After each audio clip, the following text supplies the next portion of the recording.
It clarified that last year's visit from the Commission was a benchmark exercise focused on practices, not an audit of South African services. Zimbabwe's Human Rights Commission has meanwhile expressed concern over reports of clinics refusing treatment based on nationality or documentation.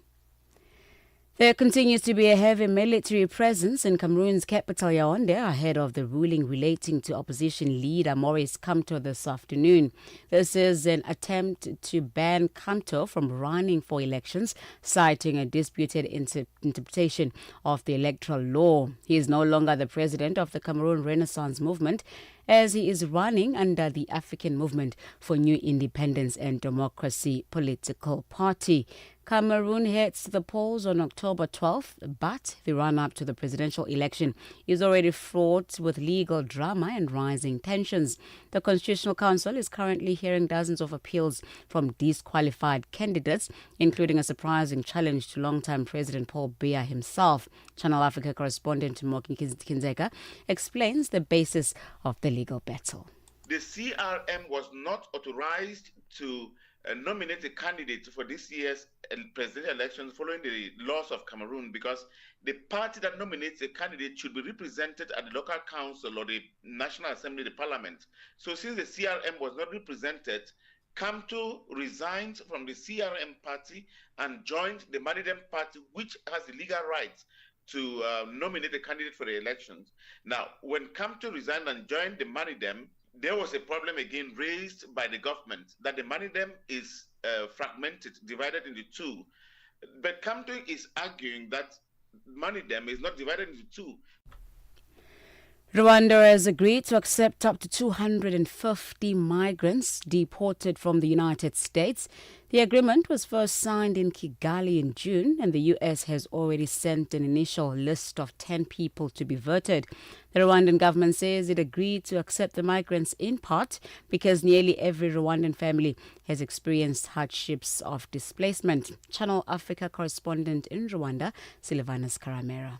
The content of the agreement has not been made public. There is no official government, announcement about it, except that we've been seeing and reading around from the social media and from the international wires. But the government here has not yet come publicly and talk about it. Because we understand that since June, we've been hearing about these two countries agreeing to sending some immigrants from the U.S. to Rwanda, but we have not been able to have access to, this particular deal, to go deep down into what entails and what the governments of the US and Rwanda have agreed in terms of, receiving these people. The ad hoc committee of Parliament, established to investigate allegations of threats to national security, has elected Molapi Lekhanyane as its chairperson. Parliament established the committee 2 weeks ago following explosive allegations by the KwaZulu-Natal Police Commissioner, Lieutenant General Nhlanhla Mkhwanazi, that some of the most senior officials in the South African Police Service are involved in corruption, and that Police Minister Senzo Mchunu, who has been placed on special leave, is associated with criminal syndicates. Khanyane is a member of the African National Congress, serving on the 11-member committee. The Israeli military says the government has authorized the gradual re-entry of goods to Gaza via private traders. Israel has maintained a near-total blockade of Gaza since March, and private channels have been suspended for 10 months. The BBC's Yolanda Nell has the details of what the military is proposing. It has said that it is going to start allowing Gazan traders to resume their imports into Gaza for things like basic foodstuffs, fruits and vegetables, baby food, all items that are in real short supply. In the past, this has been a very effective way of getting foodstuffs into Gaza, bringing down the prices that we know have been rocketing because of shortages on the local markets, and it has really been something that aid agencies say is desperately needed. For any news stories you'd like to share with us, please send us an email to newsroom@channelafrica.co.za or call us +27 11 714 4459. Channel Africa News, I'm Onele Nzinzi. SABC News. The African Perspective.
7 minutes into 1 p.m. in Central African time. Well, here we are. The Tuesday edition of The Upside has officially kickstarted.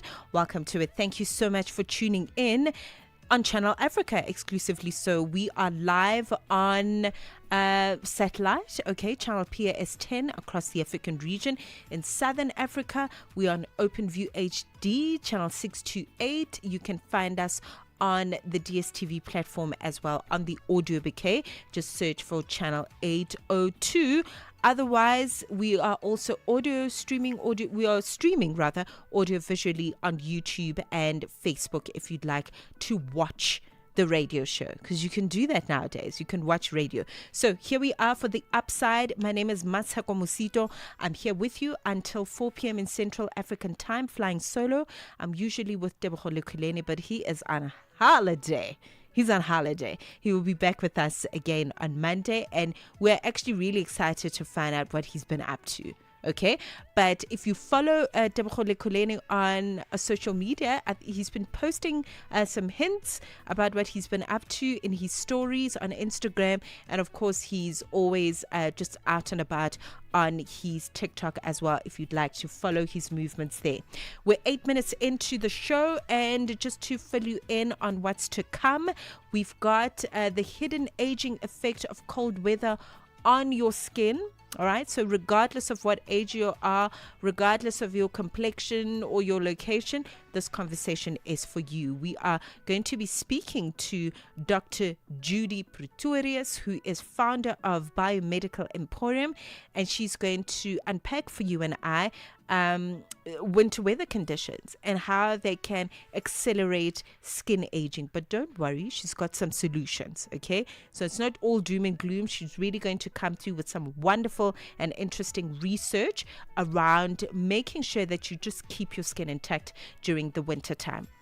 Also in the golden hour of The Upside, we have a conversation coming through, and we're going to be looking at the serious issue of NAMSA and how they are slamming the SAPS, or the South African Police Service, if you will, over failure to protect women from police officers. Okay, a very serious issue, of course, in line with themes around curbing gender-based violence. We're going to be speaking to Dr. Zubeida Dangour, who's going to be joining us on the line. We're going to talk about domestic abuse. We're going to talk about the institution and the work that they're doing, and the story that we've seen in the news as well. And then in the final hour, we have What Caught Your Eye. Anything that has caught your eye, you're welcome to start tweeting us. Use the hashtag The Upside. It's at Channel Africa 1. Happy Tuesday. Midday vibes, great programming, and good company. This is Channel Africa. África. Conhece o Ntivani? Claro que sou eu. Ntivani é o amante da música de corpo e alma. Eu amo música africana. Ele aprecia todos os tipos de melodias e passa os seus dias a ouvir a Channel Africa. Adivinha só, a Channel Africa quer ajudar o Ntivani e os amantes da música em todo o lado a descobrir ainda mais música incrível. Por isso, a Channel Africa está a convocar artistas africanos a submeterem as suas músicas. Músicos, lembrem-se de nos dar todas as informações relevantes no music@channelafrica.co.za. As submissões são a vossa oportunidade de ser ouvidos, mas não garantem inclusão na lista. Todas as submissões serão cuidadosamente analisadas para verificar se cumprem os requisitos da nossa estação. Canal África, a perspectiva africana.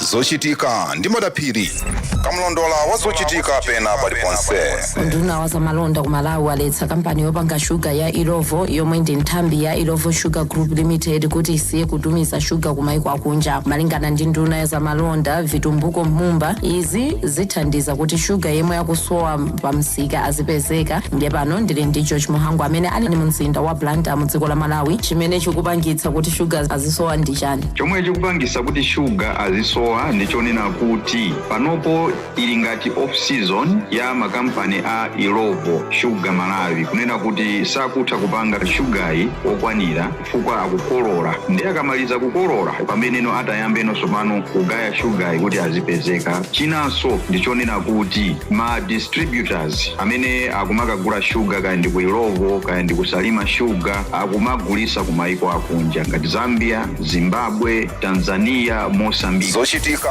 ndi Madaphiri. Lolemba mpaka lachisanu pa nthawi ya 7 koloko kufikira 8 koloko madzulo pa Channel Africa. The Upside. On the Upside, your voice matters. Mr. Freeze.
Master coming to you from Zimbabwe with Bawe, the title of the song. Thank you for tuning in. The Upside, as per her every single day. That is Monday to Friday between 1 and 4. My name is Mmatsheko Mosito, hosting the show for you, where we look at lifestyle, we look at politics, we look at the arts fraternity, everything that really is about creativity and problem solving and progression of the African continent. You can find right here on our program Monday to Friday. Okay, so we are gearing up to have a conversation with Dr. Judy. Stay tuned. It's coming through in just a moment. Get Channel Africa on DSTV Audio Bouquet. Channel 802.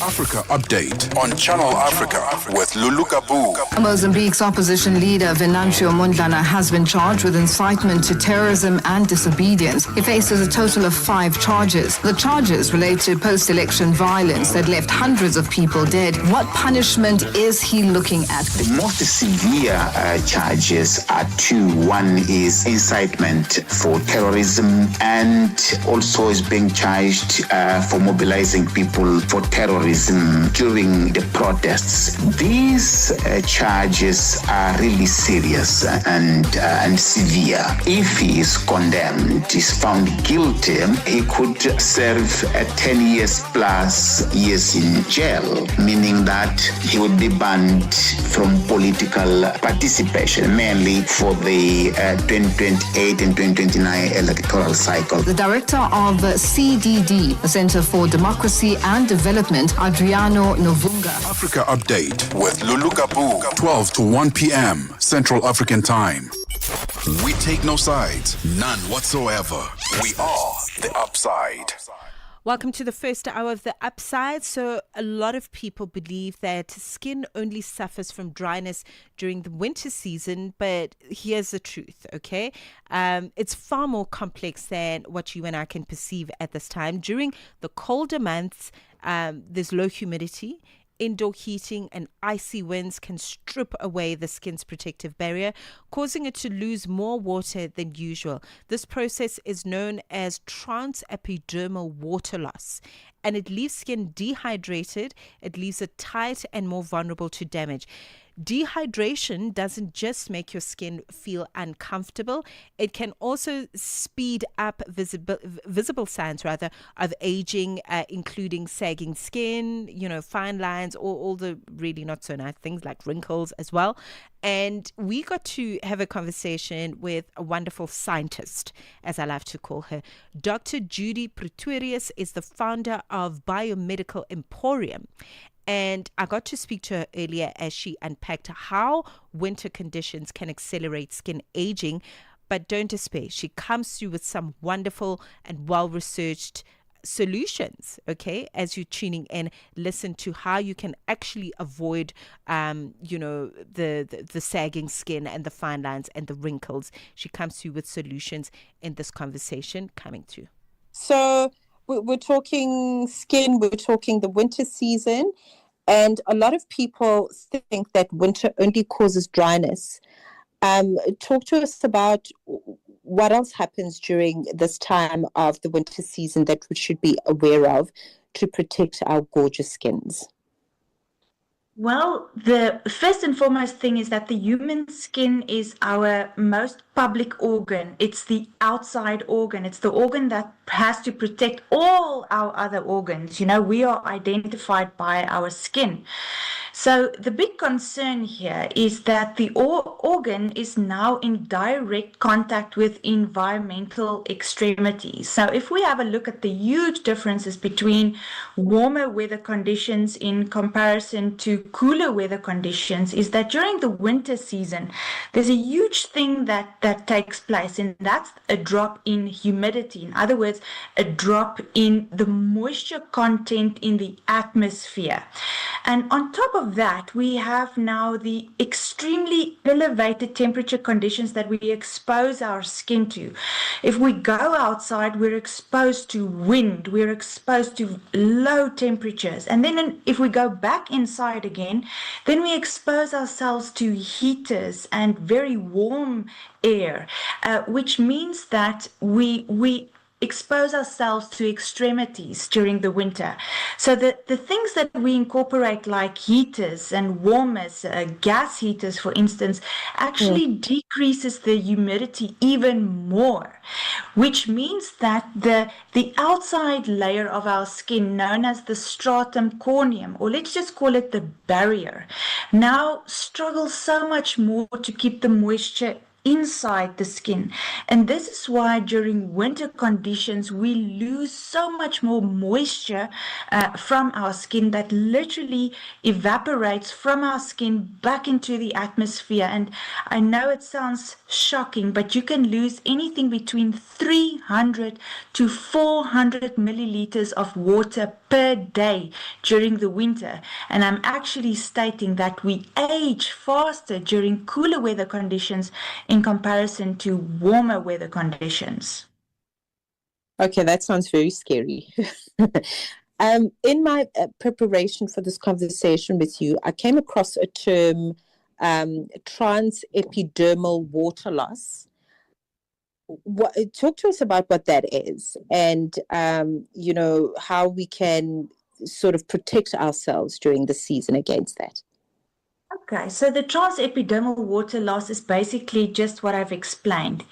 It's the skin's ability to either retain moisture inside the skin or lose this. So, and this is something that we physically can go measure from a clinical point of view. And I'm going to explain it. Our skin has a barrier, and our skin is also known as a barrier. Now, we have to go and ask ourselves the questions: what is this barrier's capability of retaining moisture? And then how does it differ from the summer conditions in comparison to the winter conditions? And if we were to go physically measure our transepidermal water loss, in other words, how much water do we lose during the summer, and how much water does our skin lose during the winter conditions, we will actually find that it's much higher during the winter. So as an example, if I were to come and measure the transepidermal water loss during the summer, I would see, it's just about 5%. But if we were to go measure it during the winter conditions, we will see that we lose anything between 10 to 15% more during winter conditions in comparison to summer conditions. And if I were to explain it a little bit better, if you look at your skin microscopically, it's divided in 3 layers. So if you physically touch your skin now, you are touching the outer layer, which is also known as the dermis. And then slightly deeper, you have another layer of the skin called the dermis, which contains the collagen and elastin fibers. So the collagen and elastin fibers, people should try to imagine with us now. It physically looks like a sponge, because it helps the skin with elasticity. It helps the skin with, that cushioning effect. It protects our arteries and veins. So even if you pinch your skin, it's supposed to go back to its original state. It shouldn't, remain in that pinched state. And this is all collagen and elastin fibers. So the collagen and elastin fibers are the fibers, in other words, the middle layer of the skin that has to retain the moisture. And this helps with the skin laxity and elasticity and densification. And unfortunately, if we lose our moisture, this is where the term sagging comes from. So we start to sag, and our fine lines and wrinkles become so much more defined and pronounced. So what can we do is the big question. My first answer to that is definitely change your skincare. So skincare routines should definitely be different during the winter conditions in comparison to the summer conditions. And here's a basic example. So if you are used to cleansing your face with a gel-based facial cleanser, now during the winter you can maybe switch over to a creamy texture type facial cleanser, that doesn't make your skin feel tight and stretchy and dry afterwards. If we like to use during summer conditions lightweight type formulas, in other words, formula of products and serums and moisturizers, that's not that rich and creamy and occlusive in texture. During winter conditions, we can now incorporate more of a oil-based systems, more oily serums, more moisturizers that are rich in shea butters and peptides and ceramides and growth factors. All these type of ingredients that really occludes the skin. And our listeners and viewers out there must try to imagine that it's like throwing a blanket over your skin to really retain the moisture back into the skin so it does not, evaporate back into the atmosphere. And then there's some lifestyle things that you can also do. You can try to bring in some healthy fats into your diet. You can eat healthier fruits and vegetables and try to avoid products, or in your diet that can dehydrate you. For instance, caffeine dehydrates you, alcohol dehydrates you. So this can also aid in dehydrating the skin so much more. And the last but not least, another comment that I'd like to make, try to avoid products that contains fragrances and artificial colorants, dyes, or the wrong preservatives, because anything out there that can either irritate the skin or cause unnecessary stimulation to the skin can unfortunately lead to a higher transepidermal water loss. Okay, this sounds like a wonderful little masterclass, Dr. Judy. I heard dyes, I heard preservatives, I heard dehydration, which is, I think it affects all skin tones. So talk to us about the effect of makeup then. If I'm using all these wonderful, natural products, taking your advice to use non-fragrance products, but I'm wearing heavy makeup almost on a daily basis, how does that then affect my skin especially during the winter season? Well, I will be honest with you. Makeup contains pigment and it contains talc. So it contains ingredients that really actually pulls out more moisture from the skin. And you can try to imagine this with me. So for instance, you and I apply a lot of makeup and now we're already experiencing dry skin during the winter. So if I start laughing or crying and I really now use all my facial muscles that I possibly have, laughing lines and so forth, and there's an overall movement of the contours of my skin along with a lot of makeup on my skin, then you'll actually see that the lines are even more defined with the application of a lot of makeup. So what I usually tell people is, I know it's important for many of us to use makeup, either for aesthetic purposes or, to reduce any form of imperfections, if you will. But makeup is something that we should definitely wash off. And I know there are some naughty individuals out there that it's too late in the evening and they're just going to go to bed without cleansing their skin and going through a normal skincare routine. The rule of thumb, and if I can really reiterate and overemphasize as much as I possibly can, the rule of thumb, if people want healthy skin, they need to invest in a skincare routine both in the morning and in the evening, which means you cannot go to bed at night. All right, that is the voice of Dr. Judy Pretorius, founder of Biomedical Emporium. You can actually find her skincare range because, she clearly knows what she's talking about. Find the skincare range online and you can book a free consultation, as I understand it, so that you can get your skin checked during this winter season and even beyond that. We want glowing, beautiful, amazing skin throughout the year. Let's check in with sports. Sports on Channel Africa. The African perspective. And a very good afternoon from the sports desk. I am Musibu Dimakura with your latest sports news. And for Sawa, so Uganda coach Morle Bewakasa has admitted that his side buckled under pressure as they fell to a humbling 3-0 defeat to Algeria in front of their home fans in the opening Group C fixture of the Total Energies Chan 2024 tournament. Now, the Cranes were outlast from the outset, conceding 3 goals and then struggling to cope with Algeria's sharp attacking play and compact structure during Monday's game. For the coach, though, the performance revealed both mental as well as tactical shortcomings, and despite a few promising moves, Uganda failed to convert their chances or match Algeria's technical discipline. So the coach also acknowledged glaring issues, particularly in transition, aerial duels, as well as the midfield control. Onto this now, the Proteas captain Tim Abavuma says he's inspired after interactions with the Springbok counterpart Siamthanda Kolisi.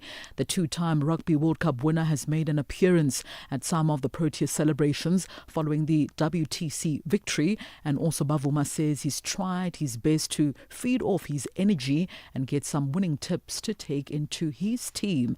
Now, he also revealed that Kolisi assured him that things will get better when the critics come for him. Yeah, I think it's just feeding off each other's energy, to be honest. Look, I mean, whenever I've met Susia, I don't go there with a list of questions, right? It's just a conversation. Sometimes you offload things that are on your mind. You give him the opportunity as well to offload things that are on your mind. But I think it's more a case of, I see what you are doing from wherever I am. He sees what I'm doing, and there's that reassurance, there's that trust, there's that backing. Meanwhile, the Proteas skipper also outlined what he believes are the differences between cricket as well as rugby teams in South Africa, and why there's complete trust in Springbok whenever they play in continental as well as international competitions. He also hopes they can get to a point where they are confident in their abilities. I think within the rugby, it's probably a different way that they view it. I think within the rugby, all of us, we look at the rugby guys whenever they go to a world event, there's proper belief that the guys can go the whole way. We've seen it countless times, so that expectation is high, where I guess from a South African point of view, from a cricketing point of view, yes, we might go there with the hopes, but I think there's probably that part of the contingency that kind of sits there, not being sure, where I think with what we've done, I think that will eat away at all of that from a belief point of view. On to tennis news now. Teenager Victoria Mboko continued her fairy tale run at the Canadian Open as she breezed past Spain's Jessica Boaz Manero to reach the semi-finals. The 18-year-old Canadian, who knocked out 2-time major winner Coco Gauff of the USA in the 4th round, impressed again on home soil with a 6-4, 6-2 win in Montreal. She'll face 2022 Wimbledon champion Elina Rybakina, the 9th seed, in her first WTA 1000 level semi-final. Mboko started the year ranked 333rd in the world and is now set to move into the top 50 when the rankings are updated next week. Mboko becomes the first Canadian to reach the semi-finals of the event since Bianca Andreescu won the tournament back in 2019, while she is also the youngest woman to make the last 4 since Belinda Bencic in 2015. Meanwhile, in the men's event taking place in Toronto, Alexander Zverev battled back from a set down to beat defending champion Alexei Popyrin 6-7, 6-4 and 6-3. The 28-year-old German is into his 75th semi-final on the ATP Tour, becoming only the active men's player to have reached this milestone alongside Novak Djokovic. So he'll face off with Russian Karen Khachanov, who moved past Alex Michelsen of the USA 6-4 and 7-6. Well, that concludes your sports news this hour. More sporting updates in the second hour of The Upside. For any sports stories you'd like to share with us, simply send us an email to newsroom@channelafrica.co.za or call us on +27 11714 4459. For Channel Africa Sport, I am Musibu Dimakura. Sports on Channel Africa. The African Perspective. In this episode of Channel Africa Conversations, Peter talks to Dr. Thulisile Buddha, an academic, author, and an expert in indigenous knowledge systems. Join us for a compelling discussion on preserving African languages and traditions in the digital era. Dr. Tulisile unpacks the role of educators, explorers, and how technologies like AI can support cultural preservation, and challenges us to rethink how we honor African heritage. You can find the episode on YouTube, SABC Plus, and on our website, channelafrica.co.za. This episode is a must-listen for educators, creators, and change makers across the continent. Channel Africa, the African perspective. All right, 1:36 on the digital clock. First hour of the Upside. Let's check in with economics updates with Chandugo Legege. Business news on Channel Africa, the African perspective. Good afternoon, it's Buntle Hitbush here with our latest economic update.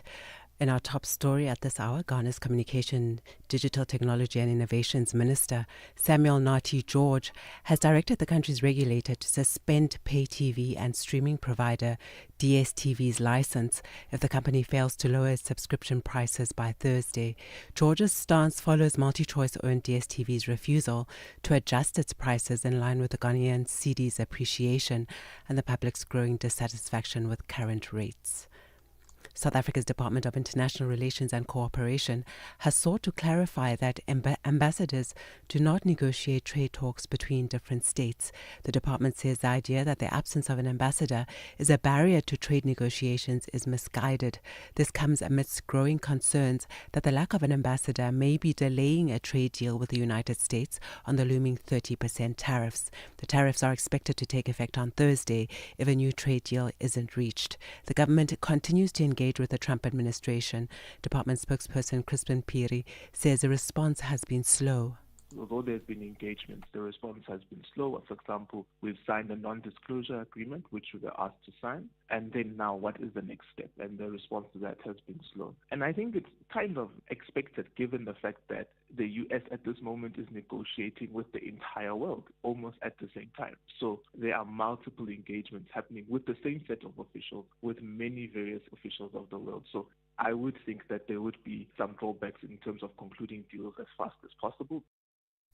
The South African Municipal Workers Union has accused the Johannesburg Metropolitan Police Department of prioritizing profit over the interests of the workers.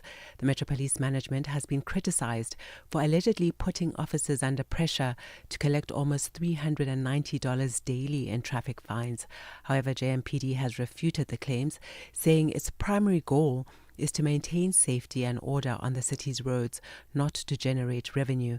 SAMO's Deputy Regional Chairperson Lebogang Dao says the view this as a collaborated quick revenue generating mechanism. And this is either disguised as performance management systems, where officers are told to write a minimum of 10 tickets, or it is done when there is this involvement of private companies that get a share for every speeding violation that is captured, or through payments that are happening in roadblocks, then they would get a percentage. A survey has shown that Kenya's private sector contracted at the fastest pace in a year in July as input prices rose and protests disrupted some businesses. The Stanbic Bank Kenya Purchasing Managers Index fell to 46.8 in July from 48.6 a month earlier. Readings above 50.0 indicate growth in business activity, while those below that signal contraction. Global stocks rose for a second session and the US dollar steadied. This as investors raised bets that the Federal Reserve would act to prop up the world's largest economy. US shares rallied on generally positive earnings reports and increasing bets for a September rate cut from the Federal Reserve after disappointing jobs data on Friday. And now for a look at our indicators, $1 US in Nigeria is trading at 1,521,000 naira. In Botswana, it's 13 pula 38. Kenya, the dollar is trading at 128 shilling 18. And in Zambia, it's 22 kwacha 69. And now moving to the BRICS countries, $1 in Brazil is trading at 5 real 53. Russia, 79 rubles 69. In India, it's 87 rupees 62.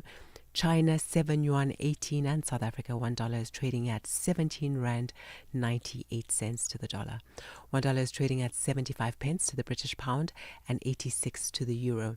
Looking at commodities, gold is trading at $3,360 and platinum at $1,308 per ounce, while Brent crude oil is at $68.05 a barrel. And those are your business news. For any business stories you'd like to share with us, please send an email to newsroom@channelafrica.co.za or call us on +27 11 714 4459. For Channel Africa Business, I am Bontle Hetbush.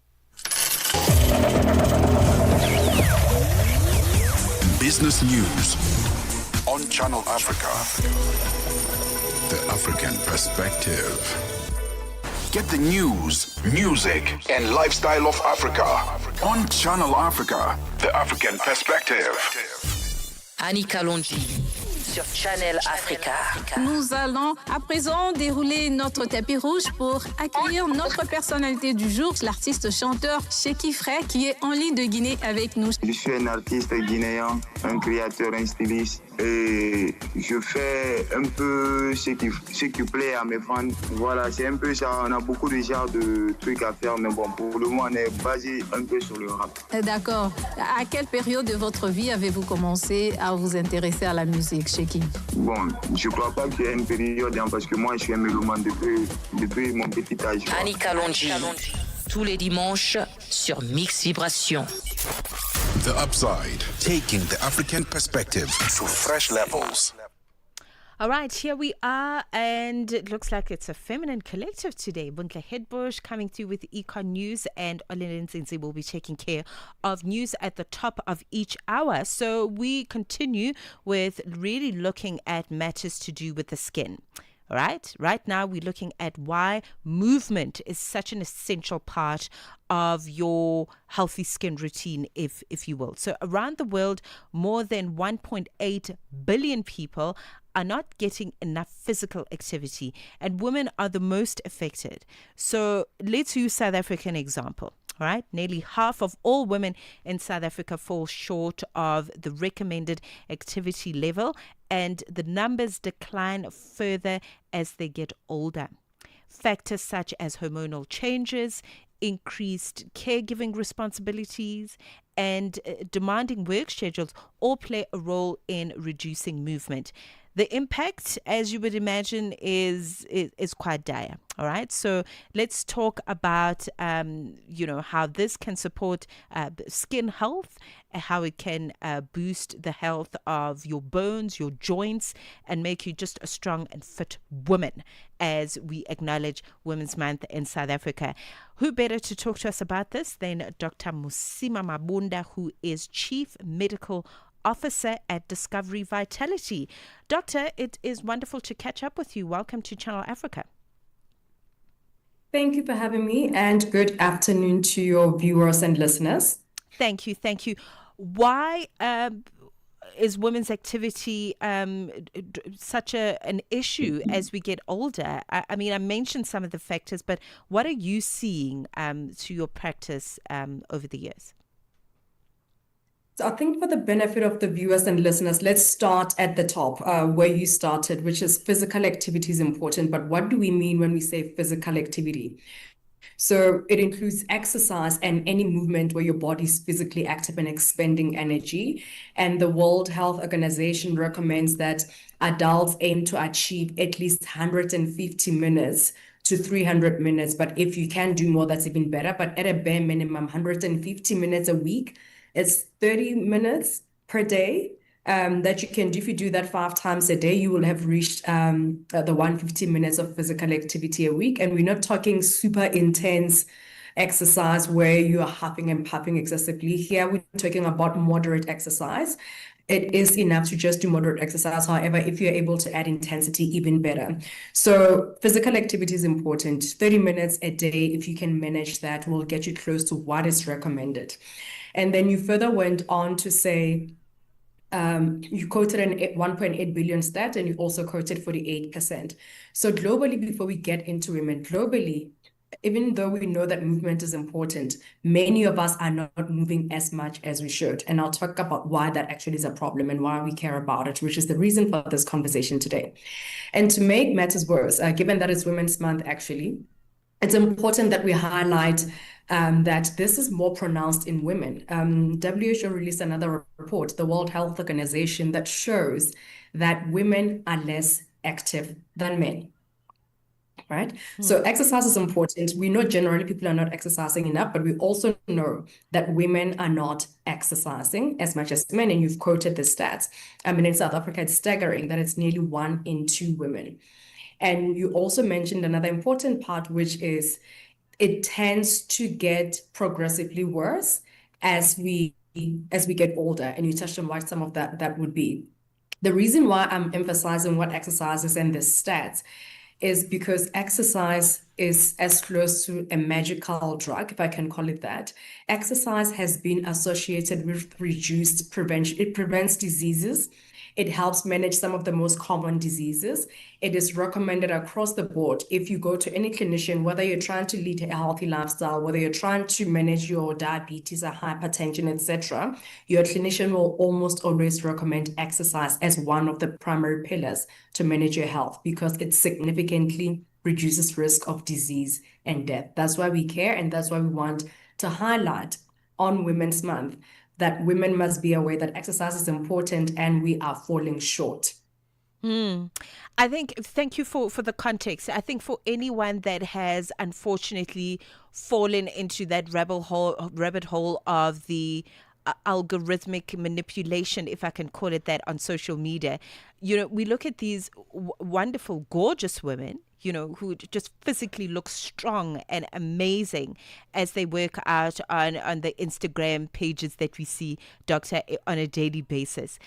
We're almost sort of manipulated to think that that's what exercise should be doing, that it's just about the physical appearance. But that is obviously a wonderful side effect that comes with it. You mentioned some very important things about why it is important for us to exercise. Let's talk about other benefits that we don't really look at, things like improved metabolism. And also, as we get older, the struggle to get good quality sleep. How does exercise assist in that space? So maybe I'll start in your latter point, but start with exercise before we talk about how it impacts sleep and others. So I think it's clear that exercise is important and we're not exercising as much as we should, especially as women. But I also want to share as a woman and I love exercise. And I've had my hardest exercise here this year in that I've struggled to keep to the exercise volumes that I know I normally would, right? So I can completely relate to statistics, but it's not really a motivation issue. It's not like I'm sitting here saying I don't exercise. At least I'm on the continuum where I know about, because some people don't know, I know about exercise and its importance, and I know how good I feel after I've exercised, and I see data on the long-term benefits that I can realize. So there are people that don't know, but by and large, it's not really a motivation issue. It's a reflection of some of the real world barriers that people face. I mean, if I look at my context and just women around and just also what's been published, time constraints, there's safety concerns. If I feel like I'm bored running around my house or around where I live and I want to run outside on the road, I actually won't do that on my own, right? Because I don't feel safe. And some people, there might be cultural norms where they live. If you follow social media, depending on where people live, people can get shamed as a woman when you go to gym or when you're wearing active gear. There could be negative societal norms depending on where you come from, or just believing that it's not something you should do, and just lack of support or access to resources. So even though we're saying women don't exercise, I think that context as to what are some of the things that contribute is important to highlight, because it doesn't mean women don't care about exercise. And you asked the question around how it relates to sleep, and this ties to basically the impact or benefits of exercise across the board, right? Exercise helps with mood, and we know that. Like this thing, I didn't want to exercise, but I knew that if I want to have a better day at work, I better get on my bike, spin, push myself to do it, because afterwards, even during and afterwards, I know I will feel better, and like that post-exercise high will help carry me through as I start my day, and it boosts your energy level. I know that if I've exercised, I have capacity to do more at work. Exercise helps you sleep better. And we know and we've seen with our data, and we'll continue to publish this, that if you exercise regularly, you tend to have better sleep, right? And obviously it's a bi-directional relationship. On nights where you have not slept as well as you should, I know I would struggle to actually exercise. But what I do on those days where my sleep hasn't been as great, instead of skipping exercise completely, I would opt for something that is very low intensity, like a walk or something very light, so that at least I still get some 30 minutes of activity. And that's for me is important, because sometimes when we say exercise and physical activity, people visualize someone at gym lifting weights and doing hard things. And exercise doesn't appeal to everyone. And even if it appeals to you, depending on where you start, you might be intimidated. So I think the underlying statement is, which is why I like the term physical activity, because it's all encompassing, is movement is important. Whichever movement resonates with you, movement is important, and find ways to get 30 minutes per day of that movement. And then additional conditions where I think I highlighted earlier, which is like what some of the benefits of exercise. We've mentioned reducing the risk of diabetes by impact. One of the ways, there's many ways that this happens, but people who exercise regularly tend to eat well, tend to have lower body weight, and then tend to have a lower risk of diabetes. Similarly, high blood pressure and other cardiovascular diseases.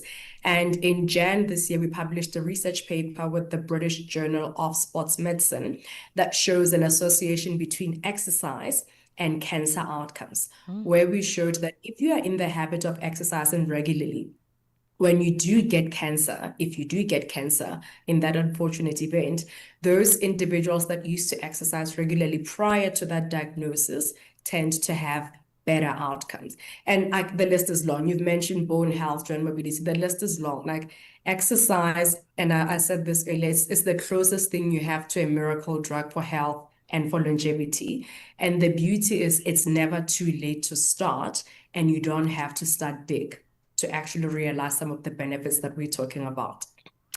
Right. Listen, it clearly is as essential as breathing itself. As often as you take a shower, please exercise. It's very important. But also, I like the word movement. It just sounds less intimidating. I think when we think exercise, we think about all those heavy machines in the gym, right? So movement of any kind is essential. So we continue our conversation talking to Dr. Mabunda, Chief Medical Officer at Discovery Vitality, looking at how we can just incorporate the essentials of movement for healthy aging in women. Broadcasting in 5 different languages, connecting the continent. This is Channel Africa, the African perspective. Darubini ya Afrika na I am Henry Shakif. Jumuiya ya maendeleo ya kusini mwa Afrika SADC imeanza kuondoa vikosi vyake vya kulinda amani kutoka maeneo ya mashariki mwa Jamhuri ya Kidemokrasia ya Kongo DRC kupitia nchi ya Rwanda. Hii imekaje? Kinachojionyesha sasa, tayari jumuiya ya kusini mwa Afrika SADC imeanza kuelemewa kwanza na gharama kubwa za kuongoza operation za kijeshi kule mashariki mwa Kongo. Hii inaleta tafsiri gani haswa katika nchi za Afrika ambazo ziko ndani ya machafuko hivi sasa? Hii inaleta tafsiri gani haswa kwa mataifa ya Afrika? Cha kwanza kwenye diplomasia, tafsiri ya kwanza ni hitaji nchi kutatua matatizo yao wao wenyewe. Mfano kinachoendelea Sudani Kusini, kinachoendelea Kongo, Rwanda, Uganda. Darubini ya Afrika. 11 kamili hadi 12 kamili majira ya Afrika ya Kati. The Upside. On the Upside, your voice matters. All right, the importance of exercise, of movement, if you prefer that word like me. And we're talking to Dr. Mosima Mabunda, who is Chief Medical Officer at Discovery Vitality. Doctor, we have to talk about hormones, because hormones are the new black. I think we're all realizing that as we move into different decades, you know, there's things that are happening to our bodies. And I want to know how exercise plays a role in hormonal changes. Can it assist? I mean, I've seen women who are also just suffering from other complex matters that are related to thyroid health and adrenals, and we're always very tired and fatigued as women because of the responsibilities that we have. We've got careers to maintain, we've got children and partners to take care of, and that can affect our hormones and our exercise routines. What is the connection between exercise and hormones? So let me start by recapping hormonal changes that happen as women age. And I think people will be familiar with the concept of perimenopause and menopause that results in hormonal changes that people know impact how you sleep, impacts your mood, impacts your metabolism in your body, and most importantly, your energy level. And these shifts can make it hard to stay active. But I recall a conversation I was having with a good friend of mine who's also a gynecologist to say if women approach you, because women are not as active as we would want them to be, and I highlighted that, like, what is the one thing that you would recommend that women can do to help manage some of these hormonal changes that happen as one ages? And she said, you know what? There's no substitute for exercise. There's no substitute for eating healthy and leading a healthier lifestyle. And there's no substitute for trying as much as you're able to, obviously, to try and sleep healthy. And we saw in our data set that as you look at sleep trends by age among women, there isn't necessarily a significant drop as people actually hit menopause, which is interesting. And this is supported by external data. So I think it's worth recognizing that, excuse me, as you go through various stages of life and hormonal changes, be it pregnancy and postpartum phases, be it you are in the perimenopausal, menopausal phases, and there's hormonal shifts as a result, be it you are working and you're stressed and like your stress hormones are shooting through the roof and you can't focus, even in those moments, exercise remains important. But what I have found helpful, even if I take myself as a use case, be it from a work perspective or having had kids, etc., is even in those moments where it feels difficult, you just are listening to this and you're like, I hear you, I agree, I know the facts, but like, how am I gonna, like, I don't see how I'm gonna actually move from this chair, is if you can just force yourself to show up depending on what movement is to you. If you move by walking around your garden or gym, whatever it is, like I've committed to say, I will force myself to show up and I'll do whatever I can in that moment. Because I've noticed that if I just put up the shoes grumpily as I can, drag myself on the road or to the gym or like to play with paddle with my son, whatever it is, if I can just drag myself there, everything takes care of itself. And the minute you start, it starts to become easier. So I think that's the one thing that I leave with you, because when you're listening to this and you're like, it's right, it's hard when you are not feeling when you're not feeling supported by either whatever it is that you're going through from a life stage perspective. But the best thing you can do is find ways to force yourself to show up. And how we create that structure in the Vitality program, for example, we use incentives to do that. Where even though I really don't feel like it, but I absolutely want my Discovery Miles, for example, because holiday season is coming. If I want to be booking flights, I want to use my miles. So I'm going to force myself to get out there and just do the bare minimum, which actually still find, like I said earlier, to get miles. So even if you're not on Vitality, if you find systems that force you to show up, be it your friends, be it your kids, be it anyone that you know like would be your accountability partner, and or finding something that you also enjoy. I find that those are helpful to get you through moments where, and we all go through them, where you know the stats, you've listened to this interview, you've read about it, but in that moment you really just don't feel like it. Doc, my accountability partner is that pair of jeans that I got to fit into by the time it's my birthday in November. There you go. There we go. That is wonderful. And thank you very much for highlighting the Vitality platform and how it actually gives through rewards. You know, there's free classes and all kinds of things. Very quickly, in 10 seconds, where can we go to find out more about Vitality and its reward system? So I would encourage you to go to the discoveries.co.za website, or you just search for Discovery Vitality on Google. It will come up. Or you can go to Vitality social platform on Instagram. You'll see a whole lot of what we do.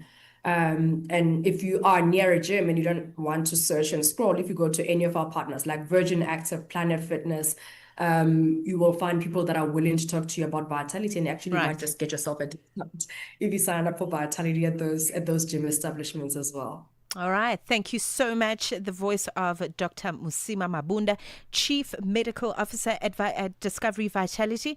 And we're talking about something very important when it comes to wellness for women, and that is movement, exercise. All right. Pay attention to your movements, and that will inform just your wellness overall, from physical to mental to spiritual. All of it fits into this conversation. So here we are. It's 2 p.m. in Central African time. Honor Senzi standing by with the latest in news.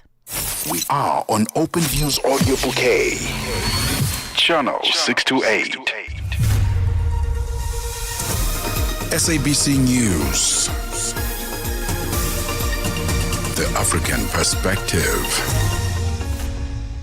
Thank you, Mmatsheko. Looking at your top story, South African and Zimbabwe talks on healthcare system challenges and gradual re-entry of goods to Gaza authorized. Your latest news. Greetings to our listeners. South Africa's Public Protector's Office has confirmed it has no record of complaints from Zimbabwe's Human Rights Commission regarding Zimbabweans being denied health care in South Africa. It clarified that last year's visit from the Commission was a benchmarking exercise focused on practices, not an audit of South African services. Meanwhile, Zimbabwe's Human Rights Commission has expressed concern over reports of clinics refusing treatment based on nationality or documentation. The chairperson of the Zimbabwe Human Rights Commission, Jessie Machome. I'm not aware if the South African Public Protector has received reports, and the Zimbabwe Human Rights Commission as well has not received reports. There was a conversation pertaining to this issue that had started way back then. I want to imagine that the South African Public Protector would be interested also in, the reports that the service delivery is being hampered by an influx of foreign nationals. And we agreed, and my concern as the chairperson of the Zimbabwe Human Rights Commission is that as well, it is also of concern that if Zimbabwean nationals also seek services abroad, but then encounter such treatment that affronts their dignity, and the services that they receive is of mutual interest, there is beneficial interest in us engaging. Rwanda has agreed to accept up to 250 migrants deported from the United States. The agreement was first signed in Kigali in June, and the U.S. has already sent an initial list of 10 people to be vetted. The Rwandan government says it agreed to accept the migrants in part because nearly every Rwandan family has experienced hardships of displacement. Channel Africa correspondent in Rwanda, Silvanas Karamera. The content of the agreement has not been made public. There is no official government, announcement about it, except that we've been seeing and reading around from the social media and from the international wires. But the government here has not yet come publicly and talk about it, because we understand that since June, we've been hearing about these two countries agreeing to sending some immigrants from the U.S. to Rwanda, but we have not been able to have access to, this particular deal, to go deep down into what entails and what the governments of the US and Rwanda have agreed in terms of, receiving these people. The ad hoc committee of parliament established to investigate allegations of threats to national security has elected Mulabi Lekhanyane as its chairperson. Parliament established the committee 2 weeks ago following explosive allegations by the KwaZulu-Natal Police Commissioner, Lieutenant General Nhlanhla Mkhwanazi, that some of the most senior officials in the South African Police Service are involved in corruption, and that the Police Minister, Senzo Mchunu, who has been placed on special leave, is associated with criminal syndicates. Lekhanyane is a member of the African National Congress, serving on the 11-member committee. Heavy rains battering Guinea's capital since late June has killed at least 15 people so far and displaced dozens. Across Conakry, roads and bridges have buckled up under the peak of rainy season that has overwhelmed the city's aging urban infrastructure. Bodies have been taken to morgues at a mosque in the capital where grieving family members gathered outside. Guinea's National Agency for Emergency and Humanitarian Disaster Management said 138 homes had been damaged and 52 families forced into makeshift shelters. And lastly, the Israeli military says the government has authorized the gradual re-entry of goods to Gaza via private traders. Israel has maintained a near-total blockade of Gaza since March, and private channels have been suspended for 10 months. The BBC's Yolanda Nell. It has said that it is going to start allowing Gazan traders to resume their imports into Gaza for things like basic foodstuffs, fruits and vegetables, baby food, all items that are in real short supply.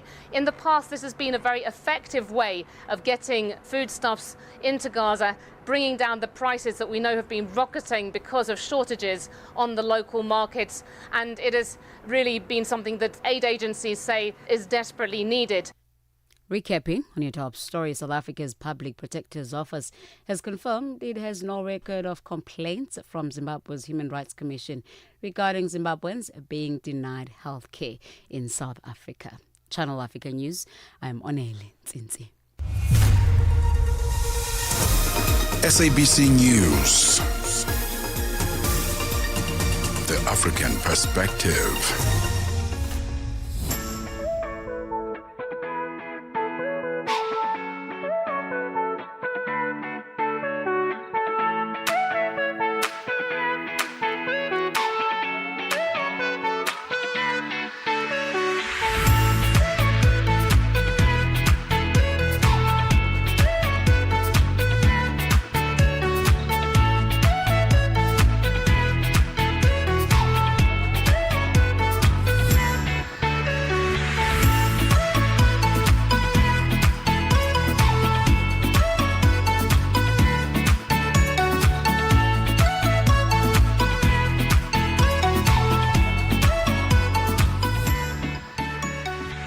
Welcome to the golden hour of the Upside. Mmatsheko Mosito in your home, your living room, your office space, your car, wherever you're listening from. I really just appreciate that your radio is on at the moment, but we know that now we can watch and listen to the radio on these devices, on our phones. Okay, so we're happy to take that you're taking us with you wherever you are. Welcome to the show, The Upside, until 4 p.m.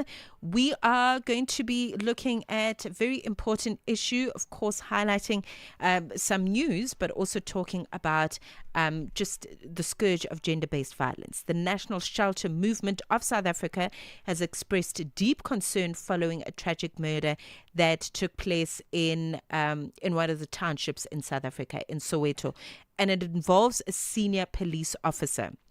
Right, and as we check in, it looks like, according to reports, the officer is alleged to have killed his intimate partner and her brother before taking his own life. Okay, very, very tragic story. And when we're going to unpack this, just by the way, we're going to be looking into this particular issue with Dr. Zubeida Dangor, who is executive head of the National Shelter Movement of South Africa, to really talk about the story, but to highlight other matters around perpetrators of intimate partner violence. It's a very, very serious issue in South Africa, and I'm pretty certain in other regions as well on the African continent.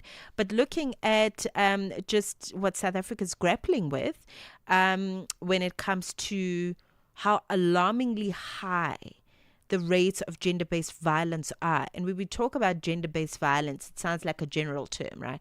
Gender, I mean, it could be any gender. But we really are focused on the vulnerable groups. So women, young children, people and women living with disabilities are most at risk of these violent acts.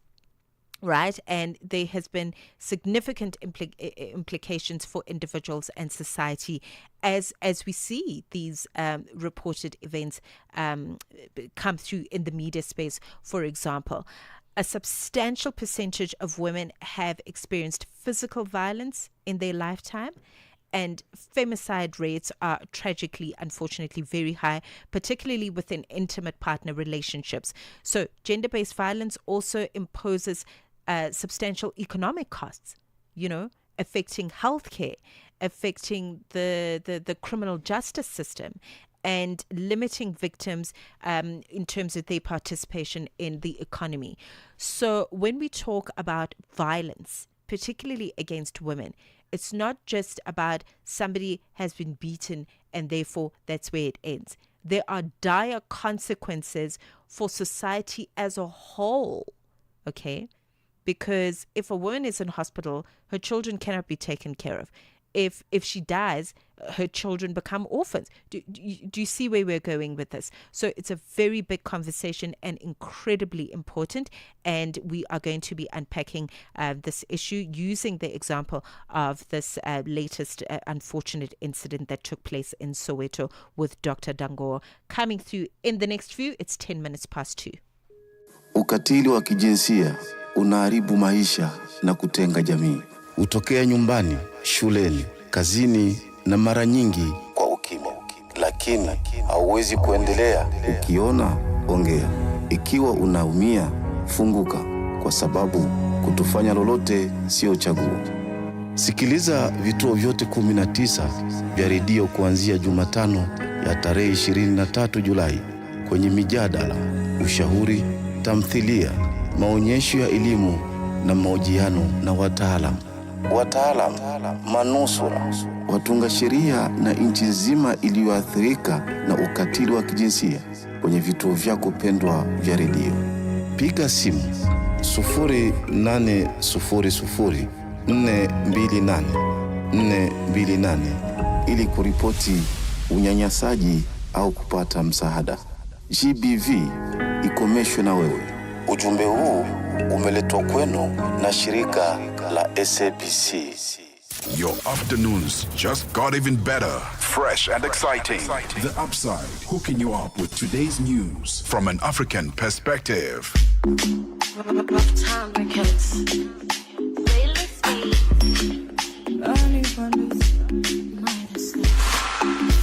Got myself a sponsor. Anything me ask, get it bye-bye. Even though he's older, but I got to survive in this life. Another one who is younger.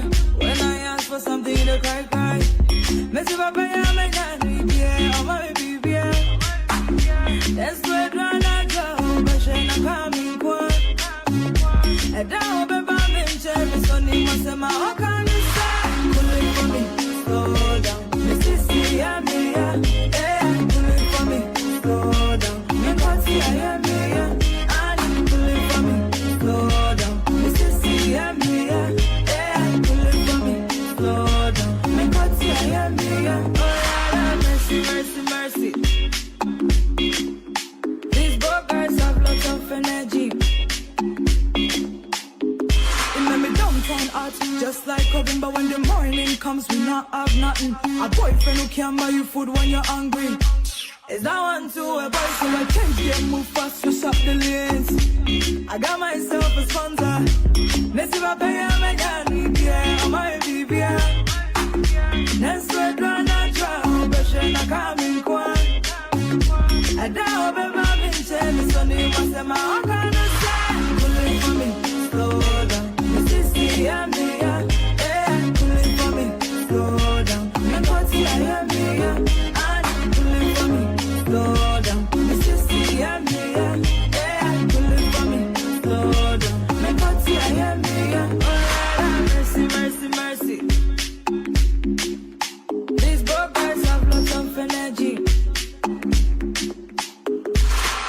Should I leave all this Gucci Prada? Now which young girl on the fear hunger? Dilemma, I'm in dilemma. Bad girl bunny in dilemma. Balewa, or Galewa, or Pincha, me when you're in fire. Let's see what I am, yeah, my baby.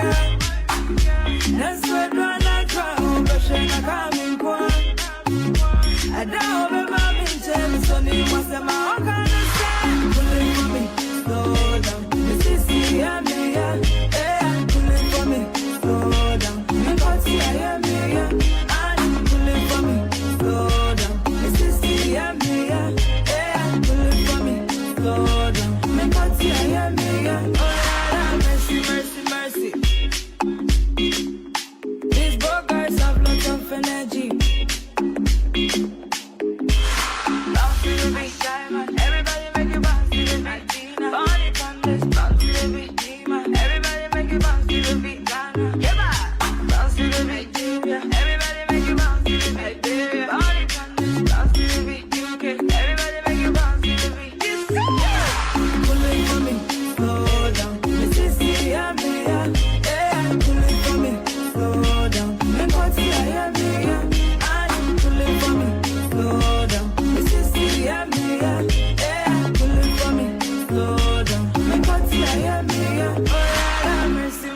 mercy. No matter where you are, Channel Africa is always with you. All right, 15 minutes past 2 p.m. in Central African time. Ebony coming through with sponsor on Channel Africa. Welcome to the Upside. If you've just started listening, a pleasure to have you join us this afternoon. We're engaging on some, very important matters when it comes to women, since the centrality of our programming will be a lot around just women, from all facets, all walks of life. We really are going to be looking at the progression of feminine spaces during this Women's Month of August. And even though it is a big acknowledgement in South Africa, we also really just want to involve you from wherever you are listening from. Lend your voice. There's always something to talk about when we look at matters that affect women.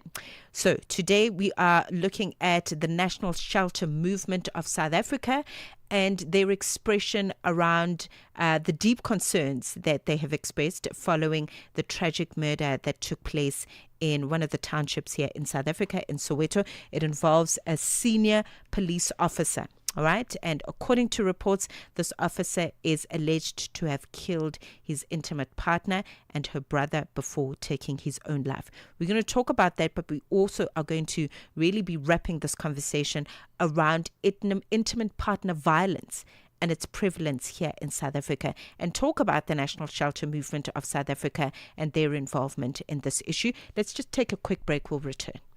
Zilipendwa na Abedi Jean de la Croix. Tumetoka kusikiliza wimbo na huo ni utunzi wako, wewe ndio umeandika mistari na imani wewe ndio umeandika mstari. Tuanzie kwenye jina. Wimbo unaenda kwa jina gani? Wimbo unaitwa Kanjori.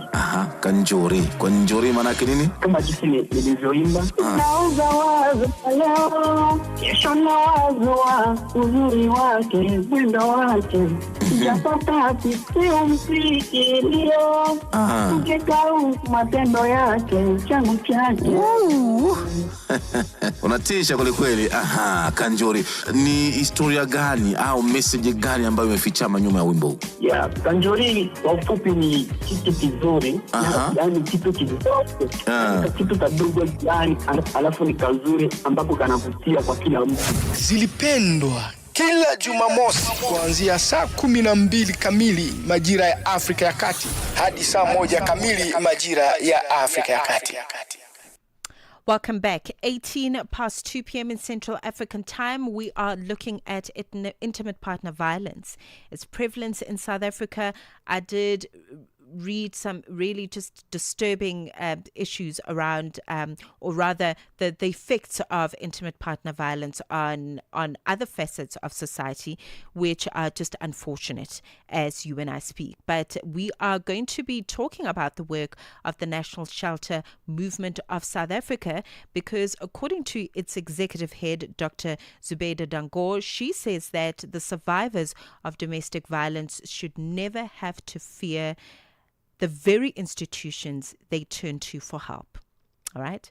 She also noted and called for urgent reforms in how the police, the police service deals with officers accused of abuse, including the immediate suspension during investigations, and the calling for stricter firearm controls in our country and better support for survivors. Anissa Musa is joining us in her capacity as a social worker at the National Shelter Movement of South Africa. Ms. Musa, it is a pleasure to have you join us this afternoon. Welcome to Channel Africa. Thank you for having me on, and good afternoon to all our viewers and listeners. Thank you. Thank you. I'd like to just quickly establish the work of the National Shelter Movement of South Africa. Please tell us more about just the existence and what underpins the existence of the organization. Okay, so the National Shelter Movement of South Africa, I, as a coordinator of the National Shelter Movement of South Africa, I connect with our provincial reps all over South Africa. So, going a couple of steps back, the National Shelter Movement of South Africa was established in 2008 when the need for a united voice for shelters was identified. We needed a united body. We needed some kind of a network where shelters could, because they were working in silos.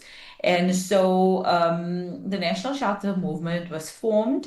I'm just going to quickly mention a few things, and that would include some of our goals and our activities very, very briefly, just to give you an understanding. So we engage with policy and a legislation review. So advocacy and lobbying is a big part of what we do. Obviously in the gender-based violence space and gender equality space, looking at the rights of women, not just in South Africa, but regionally and globally. We've engaged with partners all over. Also, we build capacity among shelters. I mentioned, helping shelters connect to avoid the silo functioning, to give support, to train staff on relevant topics so that we can provide efficient services. We also do research. We engage in research as well. We also engage with the community. So through that, we do prevention work. We do events. One of our strong platforms and growing platform is our monthly webinars that's been taking place for almost 1.5 years. We also host a national annual shelter in Daba. And this year it's coming up on the 11th to the 13th of November, over 3 days, during which we'll have a gala event, we'll have workshops, we have panels, plenary presentations from stakeholders and experts in the gender-based violence, government sector, private sector. So, it's a really important and highlight for us during the year. And then also we will be representing South Africa and the African continent at the 5th World Conference in September in Sydney, Australia. So, and I can't not mention, last but not least, is our 24-hour gender-based violence shelter placement service. We do place women calling in, looking for sheltering and safety from the perpetrators all over South Africa. I mentioned our provincial reps, so we do have a representation in the different provinces that can help us even connect. So those are just in a nutshell quickly what I mentioned. Right. Very important work, and I think what's so significant about what you mentioned as well, Anissa, is how you don't believe in working in silos. Because, I mean, how else are we going to curb the issue if we don't involve civil society and government and just anyone who's involved at top level in terms of these policies that are just written on paper? And I think it's such an important structure, the National Shelter Movement in South Africa as we see it right now, to really assist in making sure that these policies are implemented, that they're not just sitting in a file somewhere and really not helping the men and women on the ground. We obviously have noted quite a concerning case, and you've also, as an organization, expressed your concern following the tragic murder in Soweto involving a senior official whom, according to reports, has allegedly killed his intimate partner and killed his brother and took his own life following that. Let's talk about the implications of this. This is not a story that is new to our society. We've heard many, officers and people within the justice system involved in violence of this nature. How does this then impact society as you see it? I think the impact is great. First of all, we need to recognize that the justice system is something that civilians rely on to protect their interests and their rights, particularly police officers who are based in communities and who are often the point of first contact for survivors. You also mentioned, when you went a little bit back about the not working in silos, and you mentioned civil society and government. It includes government on different levels. So Department of Justice, Department of Human Settlements, Department of Public Works, Department of Health, and so and not to mention Department of Social Development.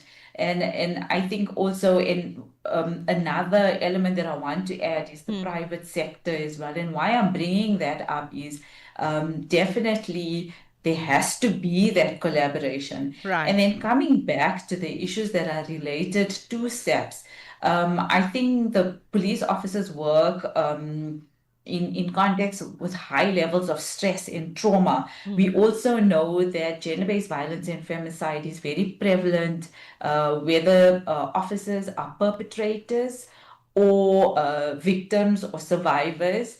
There's even a reported cases of if two police officers are in a relationship or police officers have been on the receiving end of violence. So I think the impact is great because like you mentioned Dr. Zubaira's words, is that the very people that communities needed to rely on for protection are themselves not in a position, for whatever reason, to protect civilians. And I think that's a scary, very scary, saddening, and concerning factor. Right. Because where do we then go when we need protection? Anissa, we're obviously speaking to you in your capacity as a social worker. I mean, not just national coordinator of the organization, but as a social worker. Very, very important work that's needed at ground level. How important is psychosocial support, especially for families and just the greater community when incidents like these occur? Because when it comes to GBV, it affects not only the immediate family, but everyone that's around the situation. So what comes to mind is something, when we talk about it's a systemic crisis. And because you mentioned families and individuals and communities, which are systems themselves. And I think that's a very important word to remember, is that when an individual is distressed or traumatized, it does affect systems. So if we have, let's say, for example, police officers who are not okay on the job, that puts everybody at risk. So those that they come into contact with. Our domestic issues play a big part in the work that we do. Mental health is a big problem in South Africa. We even see it when we place survivors. So yes, we have the element around trauma when we receive calls from survivors, but over and above that, we're talking about increased prevalences of mental health issues over and above. So even when we're talking about services for survivors, I know in the recent times, there's been a lot of media outputs around inadequate resources, inadequate services, comprehensive services. How does that translate into what I'm saying now is that the needs of community members and survivors are vast, they're specialized. And that starts even from, like you said, on the ground when a survivor goes to a police officer. The other thing that I can't not mention is the re-traumatization or re-victimization when a survivor goes to a police station. Right. How is she received? Is she given the assistance? Is she taunted? Is there stigma? Also, for me, the big problem is around the perception of domestic violence. Is it considered to be a crime by police officers? Because you often get police officers who think but we got real crime to fight. Why are we? This is a domestic issue. It doesn't involve us. This is between a man and his partner. And so the importance given to domestic violence cases needs to be re-looked at. And I think it goes back to perception. Yeah. Is that to what extent do we make it a priority? And to what extent do we look at it? We use words like it's a pandemic, it's a crisis, it's a disaster. But you also mentioned policies, and are they on paper? Anissa? Do they get translated? Yes. It's just so unfortunate. Unfortunately, we have run out of time. I would have loved to continue. But I guess for anyone that really wants to acquaint themselves with the work of the organization, you do have a website, hey? Yes, we do have a website, and they more than welcome to have a look at our website. It is www.nsmsa.org. I can even share with you our 24-hour shelter placement helpline number, which is an important number to keep on hand. It's 0800 001 005. Alternatively, if you want our WhatsApp numbers, I can share that with you as well. It's 082 057 2600 or 082 058 2215 072. I know it's a bit of a mouthful, but 230-7147. Okay, and I hope I've shared enough information with you for you to make contact if you need. Thank you. I'm definitely going to repeat those numbers before the close of this hour. Anissa Musa, social worker and national coordinator at the National Shelter Movement of South Africa. They're doing very, very important work. It's 2:31. Sports on Channel Africa. The African Perspective. Desk, I am Musibu Dimakura with the latest sports news at the South. So the Uganda coach Morley Bayakwaso has admitted that his side buckled under a lot of pressure as they fell to a humbling 3-0 defeat to Algeria in front of their home fans in the opening Group C match of the Total Energies Chan 2024 tournament last night. Now the Cranes were outclassed from the outset, conceding about 3 goals as well as struggling to cope with Algeria's sharp attacking display as well as compact structure during Monday's game.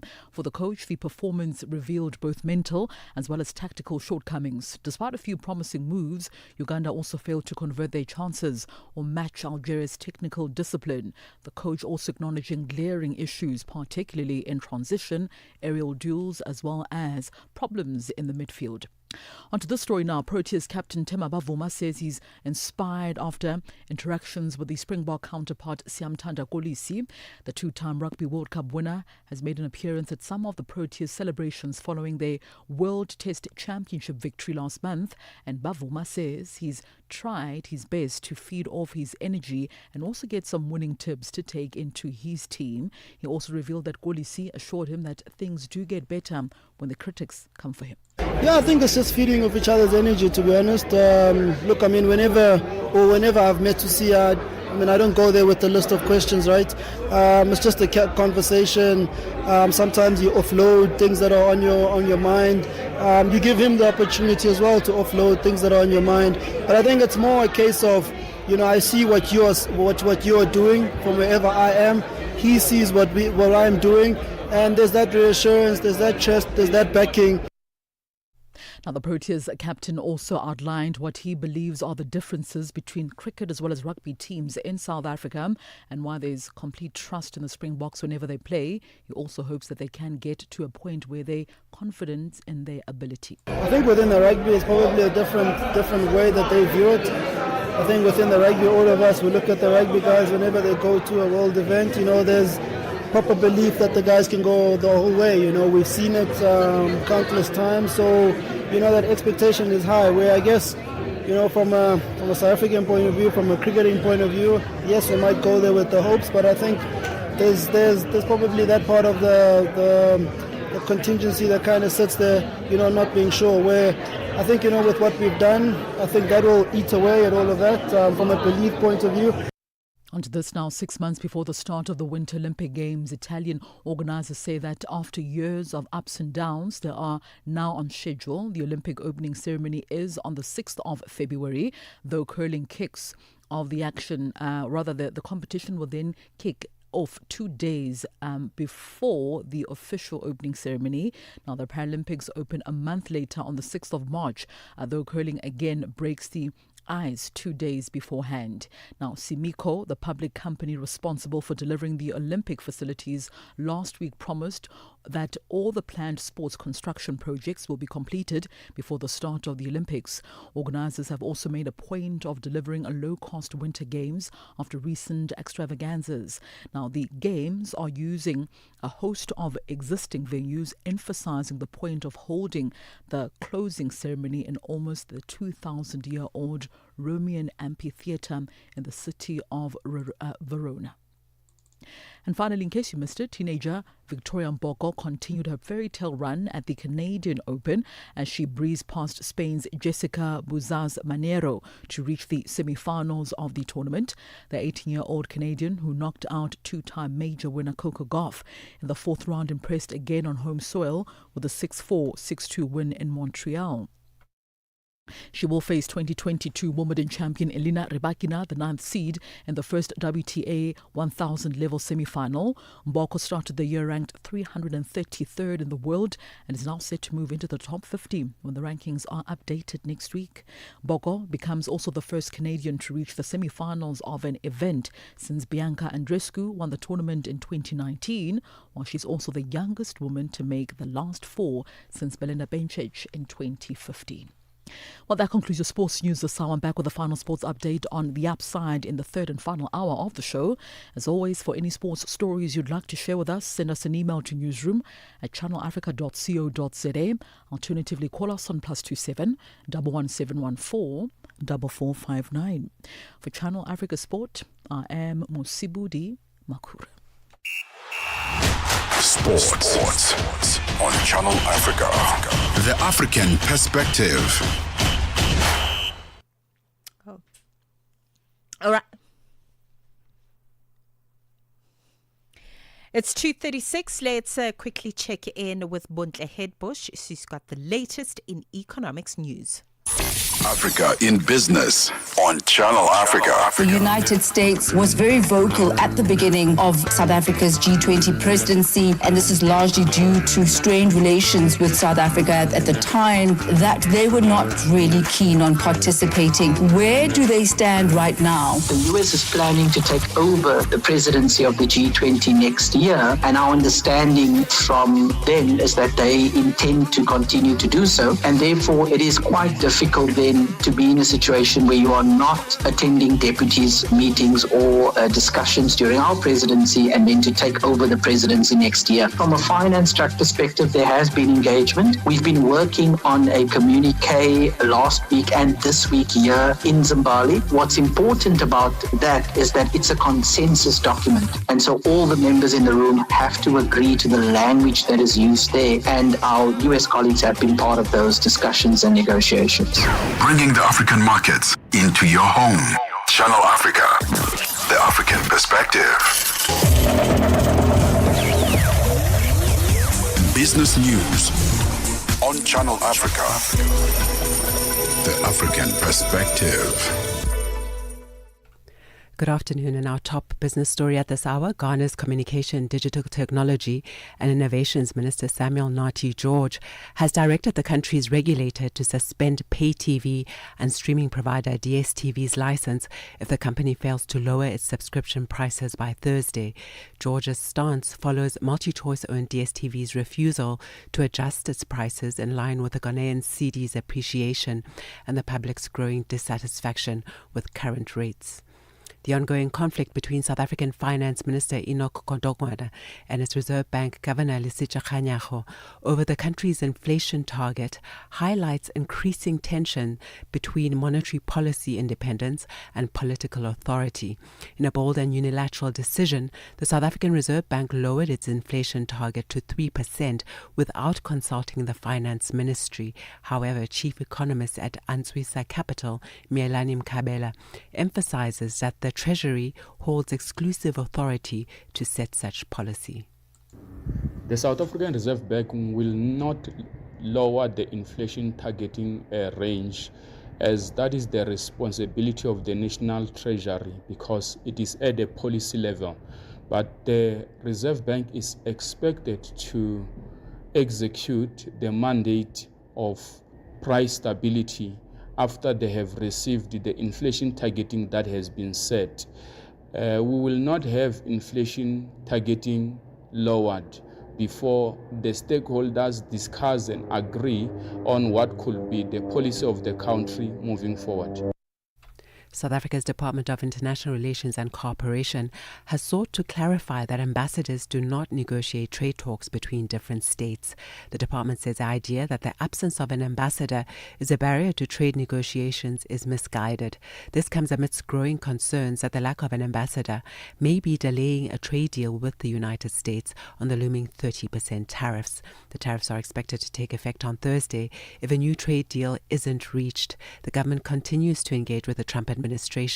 Department spokesperson Crispin Piri says the response has been slow. Although there's been engagements, the response has been slow. For example, we've signed a non-disclosure agreement, which we were asked to sign. And then now, what is the next step? And the response to that has been slow. And I think it's kind of expected, given the fact that the U.S. at this moment is negotiating with the entire world almost at the same time. So there are multiple engagements happening with the same set of officials, with many various officials of the world. So I would think that there would be some drawbacks in terms of concluding deals as fast as possible. Guinea has revoked the bauxite concession awarded to a subsidiary of Emirates Global Aluminium and transferred it to a newly created state-backed firm, Nimba Mining, citing violations of its mining code.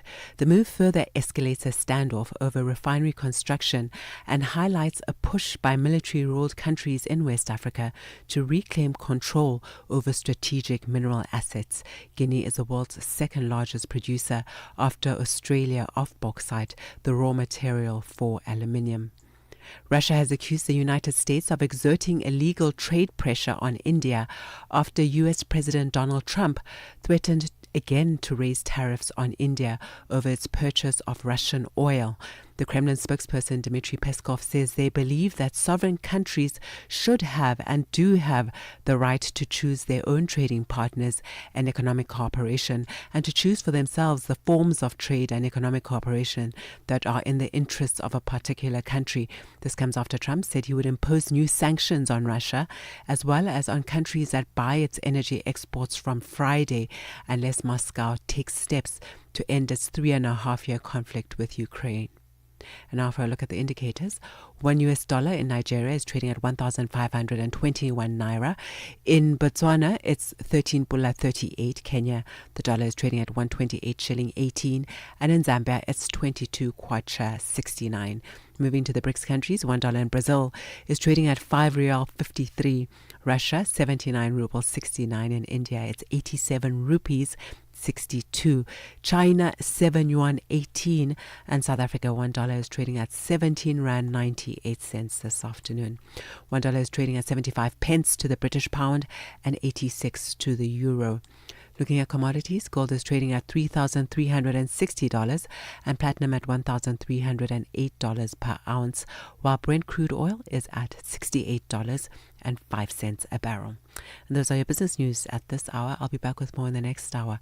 For any business stories you'd like to share with us, please send an email to newsroom@channelafrica.co.za or call us on +27 11 714 4459. For Channel Africa Business, I am Buntle Hetbush. Business News on Channel Africa. The African Perspective.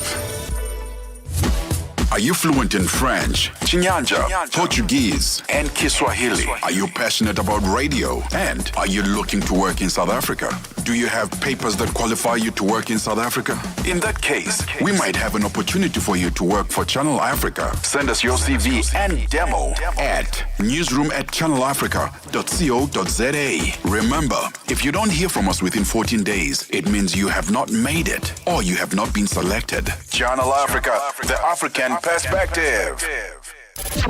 Africa in Song with Mmatsheko Mosito. So when you think of African music, you think of kwasa kwasa, high life music from West Africa, Afrobeat from West Africa, of gospel music or faith music or spiritual music. But when we think of reggae music, we go to the Caribbean, and if it's Africa, we only think about Lucky Dube. Well, I'm here to introduce you to some reggae music from Africa. Salif Keita with Dakan Faye from Mali, and I must say this one was a real shock for me because I never had imagined Salif Keita on a reggae beat, but listening to him, it just proved to me how versatile he is as an artist, because you'd be expecting him to be on that vibe of West Africa, of ballads, but he really proved that he is very versatile, and I was pleasantly surprised. Africa in Song with Mmatsheko Mosito. We take no sides, none whatsoever. We are the Upside.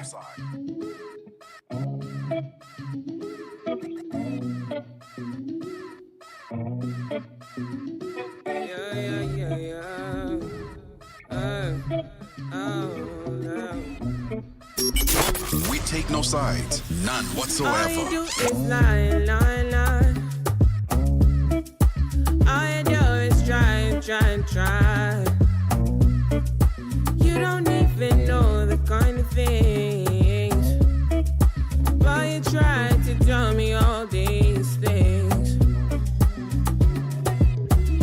Give me some time, I need peace. I'ma need space some days, and I'm just trying to do my thing, and I'm just trying to get my so you need someone to deceive, and you're trying to think that I'm the one for you. But don't you see, you're not everything, and I know you're not the one for me. Crazy things are happening, crazy things are happening. If you need somebody's grace, you fit up somebody's grace. Crazy things are happening, crazy things are happening. If you need somebody's grace, you fit up somebody's grace. Try, try, try.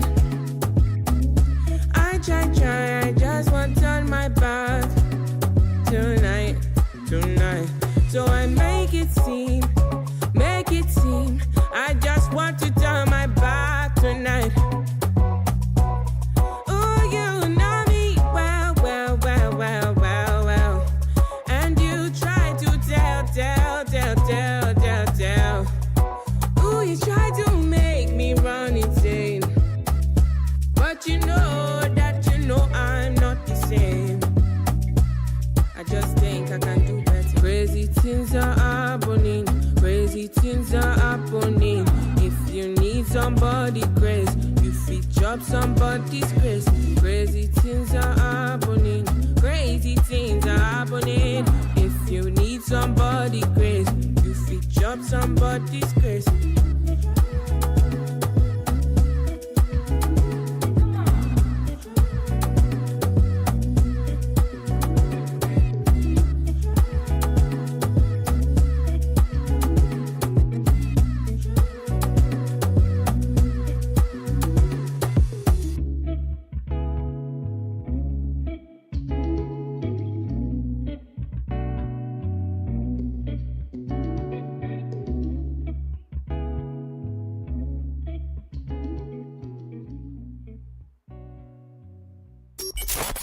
The Upside, taking the African perspective to fresh levels.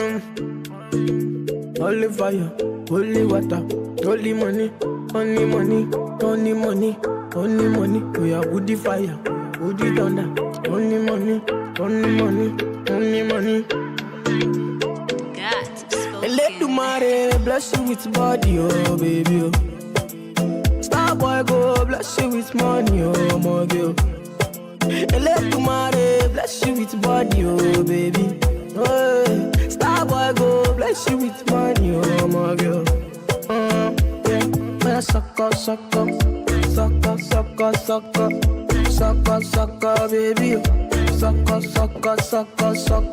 Oh, yeah, give him lock up. Oh, yeah, give him baby. Suck up.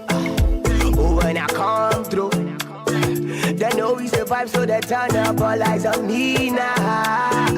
So many things we fit to do with your Mmatsheko, baby.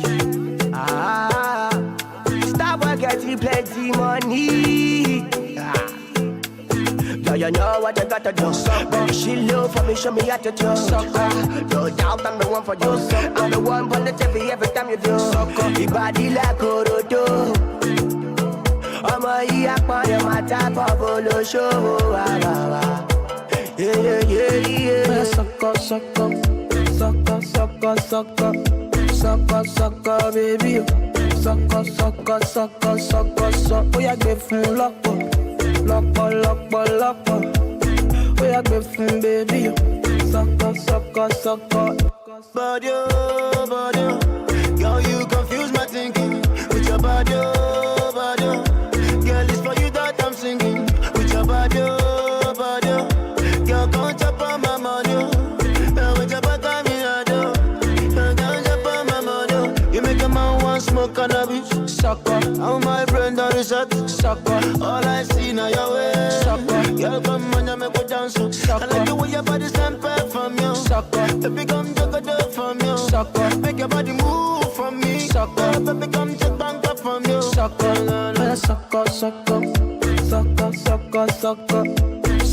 sucker, baby. Sucker. Oh, yeah, give him lock up. Oh, yeah, give him baby. Sucker. Step in the place, the party's scatter. Make them surrender. Whether they give them what they need, yeah. Another hit, another one. Nicki Minaj, she start to dance. Girl, I love the things you do, yeah. So baby, dance and dance to kusu, yeah. When you do that dirty wine, yeah. We are your baby, we are your body, yeah. Sucker. We are your baby, we are go crazy, we are your body, yeah. Sucker. Want to spend money, make me spend money, yeah. Sucker. We are your baby, we are go crazy, we are your body, yeah. Sucker, baby. Sucker. Oh, yeah, give him lock up. Oh, yeah, give him baby. Sucker. Let tomorrow bless you with body, oh baby. Star boy go bless you with money, oh my girl. Let tomorrow bless you with body, oh baby, oh. Star boy go bless you with money, oh my girl. Yeah, sucker, baby. Sucker. Oh, yeah, give him lock up. Oh, yeah, give him baby. Sucker. Gender-based violence is destroying lives and tearing communities apart. It happens in homes, in schools, at workplaces, and too often in silence. But it doesn't have to continue. If you see it, speak out. If you are hurting, reach out. Because doing nothing is not an option. Listen to all 19 SABC radio stations from Wednesday, 23rd of July for hard talk, discussions, advice, dramas, educational shows, and interviews around GBV with experts, survivors, lawmakers, and the whole country affected by gender-based violence. For all your favorite SABC radio stations, call 0800 428 428 to report abuse or get help. GBV, it ends with you. This message is brought to you by the SABC. Ukatili wa kijinsia unaharibu maisha na kutenga jamii. Hutokea nyumbani, shuleni, kazini na mara nyingi kwa ukimya. Lakini hauwezi kuendelea. Ukiona, ongea. Ikiwa unaumia, funguka, kwa sababu kutofanya lolote sio chaguo. Sikiliza vituo vyote 19 vya redio kuanzia Jumatano ya tarehe 23 Julai kwenye mijadala, ushauri, tamthilia, maonyesho ya elimu na mahojiano na wataalamu, manusura, watunga sheria na nchi nzima iliyoathirika na ukatili wa kijinsia kwenye vituo vyako pendwa vya redio. Piga simu 0800 428 ili kuripoti unyanyasaji au kupata msaada. GBV, ikomeshwe na wewe. Ujumbe huu umeletwa kwenu na shirika la SABC. Whatever you want to hear about today's talk, you can only get it on the Upside. Every weekday, 2 to 5 p.m. Central African Time.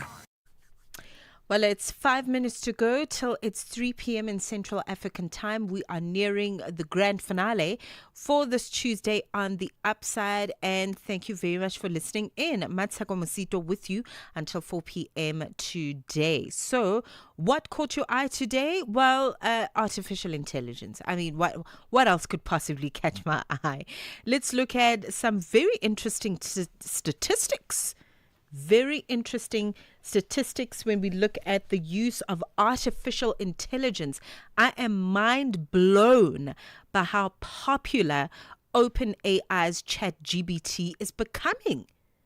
You know, had you perhaps asked me to guess how many people on a weekly basis are using ChatGPT, I would have probably guessed, I don't know, like maybe 100 million? I probably would have guessed 100 million. Well, you won't believe it. ChatGPT is on track by reaching almost 700 million weekly active users.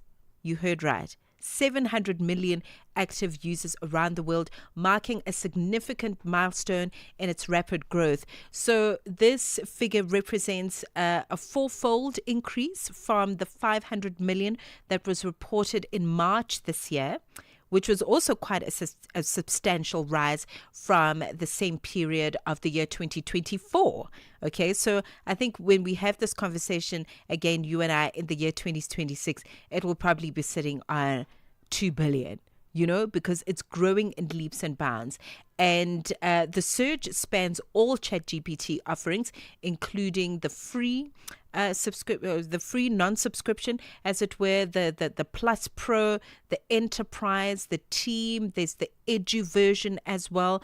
Daily user interactions, I beg your pardon, have surpassed 2.5 billion, indicating a strong and expanding user engagement. Do you use ChatGPT? And what are you using it for as you and I speak? Is it making your life easier? Do you use it to compose your emails? You know, do you use it to come up with business proposals? What do you use it for? I actually have my ChatGPT open now, and I'm going to ask ChatGPT, what do people use ChatGPT for? Let's see what comes up. And just like that, like literally in 2 seconds, there's responses. People use ChatGPT for a wide variety of purposes. Writing help, so drafting of emails, essays, reports, stories, poems, etc. Learning and education. That's a very beautiful one. Explaining complex topics. Idea generation, productivity and organization is another one that's coming up. The fifth one is coding assistance. That's very interesting. Writing, debugging and explaining code snippets and algorithms. Customer support and chatbots, so powering conversational agents for businesses. Think about your fintech companies. They use this particular AI as well to get organized. Entertainment, playing text-based games, writing jokes, and generating fun content. The eighth one is language translation and practice. So translating text and, or rather practicing conversational skills is also a big one. Research is the ninth one that's come up on ChatGPT. Research and information retrieval. So those are some of the uses for ChatGPT. And I think it's clearly making life so much happier for many people, because all you've got to do is ask the AI, hey, this is what's happening. Give me something. Give me a little something, and ChatGPT will make sure that you are sorted. So perhaps you want to detail some of the uses for your ChatGPT. Let us know anything that I haven't mentioned. I would love to hear from you. Join us on X and tweet us there. That's our suggestion box at Channel Africa 1. Use the hashtag The Upside so that we can check the conversation. Wonder if Onele Nzinzi uses it for her news bulletins. Just wondering out loud. Okay, she is standing by with the news bulletin. Thank you, Onele. SABC News. The African Perspective. Well, I leave you to wonder, Mmatsheko. Looking at your top stories, South Africa and Zimbabwe talk on healthcare system challenges, and Bangladesh marks a year since the former Prime Minister Sheikh Hasina was ousted. Your latest news. Greetings to our listeners. South Africa's Public Protector's Office has confirmed it has no record of complaints from Zimbabwe's Human Rights Commission regarding Zimbabweans being denied healthcare in South Africa. It clarified that last year's visit from the Commission was a benchmark exercise focused on practices and not an audit of South African services. Meanwhile, Zimbabwe's Human Rights Commission has expressed concern over reports of clinics refusing treatment based on nationality or documentation. Chairperson of the Zimbabwe Human Rights Commission, Jessie Majome. I'm not aware if the South African Public Protector has received reports, and the Zimbabwe Human Rights Commission as well has not received reports. There was a conversation pertaining to this issue that had started way back then. I want to imagine that the South African Public Protector would be interested also in, the reports that the service delivery is being hampered by an influx of foreign nationals. And we agreed, and my concern as the chairperson of the Zimbabwe Human Rights Commission is that as well, it is also of concern that if Zimbabwean nationals also seek services abroad, but then encounter such treatment that affronts their dignity, and the services that they receive is of mutual interest, there is beneficial interest in us engaging. The ad hoc committee of Parliament established to investigate allegations regarding national security threats in South Africa aims to have a draft document on the terms of reference ready by the end of this week. The committee was established 2 weeks ago following allegations by the KwaZulu-Natal Police Commissioner Nhlanhla Mkhwanazi. He alleges that some of the most senior officials in the police service are involved in corruption, and that Police Minister Senzo Mchunu, who has been placed on special leave, is associated with criminal syndicates. The African National Congress MP Mulabi Soviet Lekhanyane was today elected committee chairperson.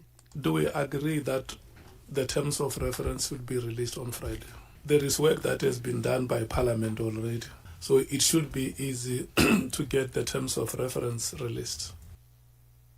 Rwanda has agreed to accept up to 250 migrants deported from the United States. The agreement was first signed in Kigali in June, and the U.S. has already sent an initial list of 10 people to be vetted.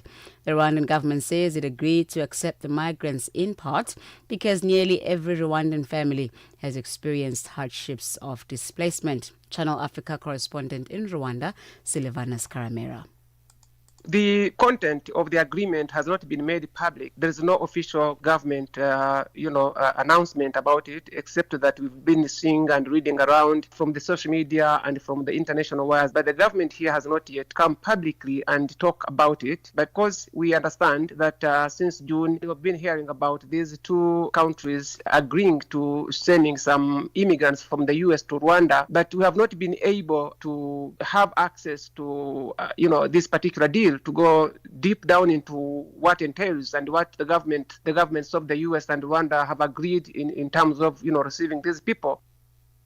Heavy rains battering Guinea's capital since late June have killed at least 15 people and displaced dozens. Across Conakry, roads and bridges have buckled under the peak of rainy season that has overwhelmed the city's aging urban infrastructure. Bodies have been taken to morgues at a mosque in the capital where grieving family members gathered outside. Guinea's National Agency for Emergency and Humanitarian Disaster Management said 138 homes have been damaged so far and 52 families forced into makeshift shelters. Lastly, thousands are gathering in the Bangladeshi capital Dhaka for rallies, concerts and prayer sessions marking a year since the former Prime Minister Sheikh Hasina was ousted in a student-led uprising. Later, the interim leader Muhammad Yunus will unveil what he's called the July Declaration, laying out a roadmap for democratic reforms. The BBC's Samira Hussain. Later, the interim leader, Muhammad Yunus, will unveil what he's called the July Declaration, laying out a roadmap for democratic reforms. Samira Hussain reports. Last year's student-led uprising left more than 1,400 people dead, a violent crackdown ordered by the country's then Prime Minister, Sheikh Hasina. The interim government was meant to usher in an era of change after 15 years of undemocratic rule. But 1 year on, Bangladesh continues to grapple with political instability and a breakdown of law and order. The country's former Prime Minister, Sheikh Hasina, is currently living in exile in neighboring India. Recapping on your top story, South Africa's Public Protector's Office has confirmed it has no record of complaints from Zimbabwe's Human Rights Commission regarding Zimbabweans being denied healthcare in South Africa. For any news stories you'd like to share with us, please send us an email to newsroom@channelafrica.co.za or call us at +27 11 714 4459. Channel Africa News, I'm Onele Nzinzi. SABC News. The African Perspective.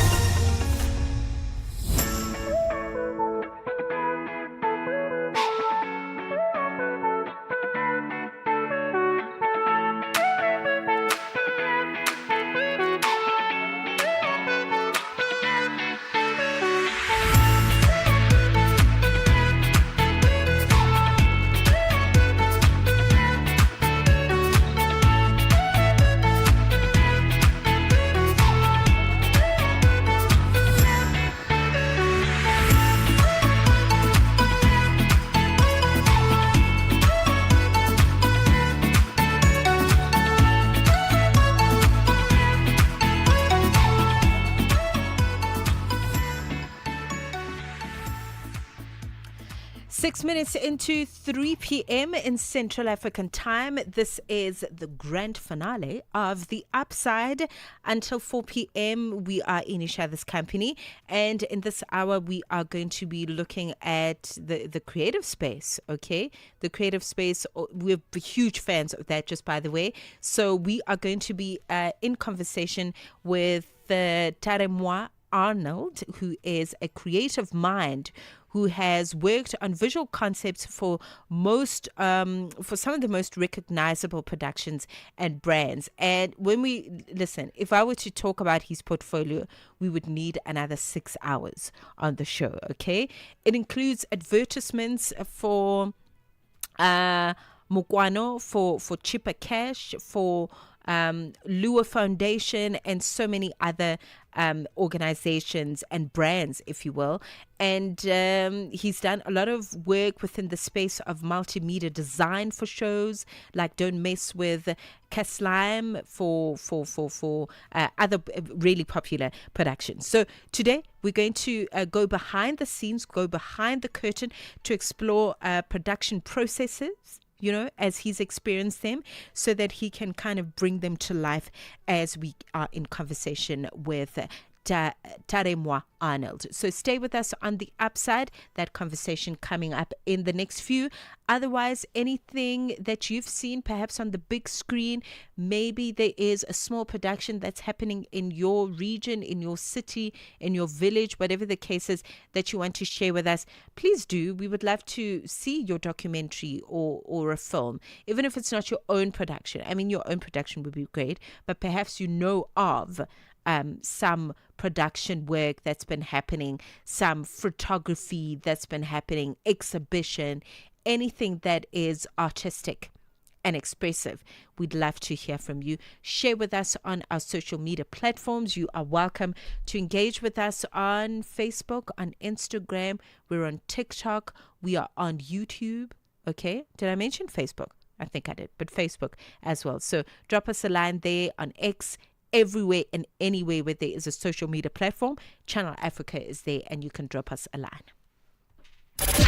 Africa in Song with Chanduko Ligege. So when you think of African music, you think of Kwasa Kwasa, high life music from West Africa, Afrobeat from West Africa, of gospel music or faith music or spiritual music. But when we think of reggae music, we go to the Caribbean, and if it's Africa, we only think about Lucky Dube. Well, I'm here to introduce you to some reggae music from Africa. Salif Keita with Dakan Faye from Mali, and I must say this one was a real shock for me because I never had imagined Salif Keita on a reggae beat, but listening to him, it just proved to me how versatile he is as an artist, because you'd be expecting him to be on that vibe of West Africa, of ballads, but he really proved that he is very versatile, and I was pleasantly surprised. Africa in Song with Chanduko Ligege.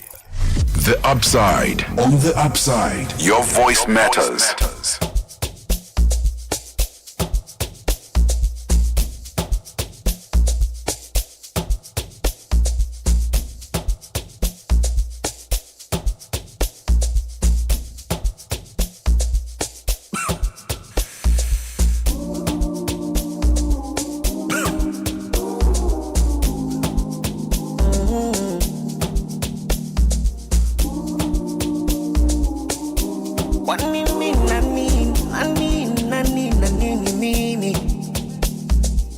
One day I used to call my mama to tell her that I'm falling low. And what she said, my mama, it's too early for you to fall in love. Mama, don't you worry, she's my glory, my one and only. Yeah, yeah. Mama, don't you worry, she's my glory, my one and only. Yeah. Baby, this love not for me.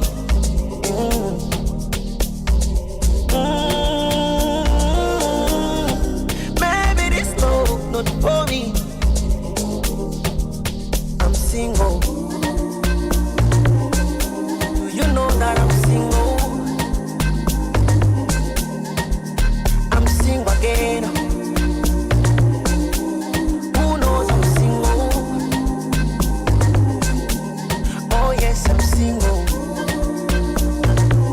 Ladies, I'm single again.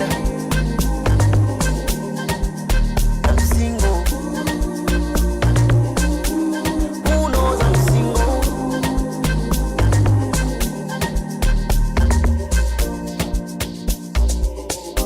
What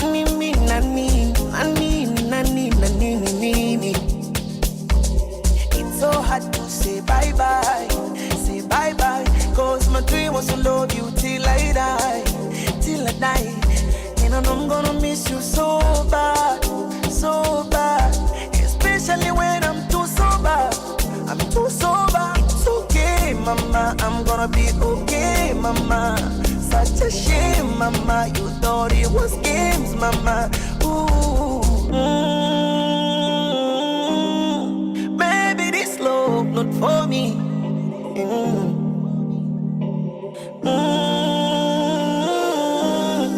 Baby, this love not for me. I'm single. Do you know that I'm single? I'm single again. Who knows I'm single? Oh yes, I'm single. Ladies, I'm single again. I'm single. Who knows I'm single?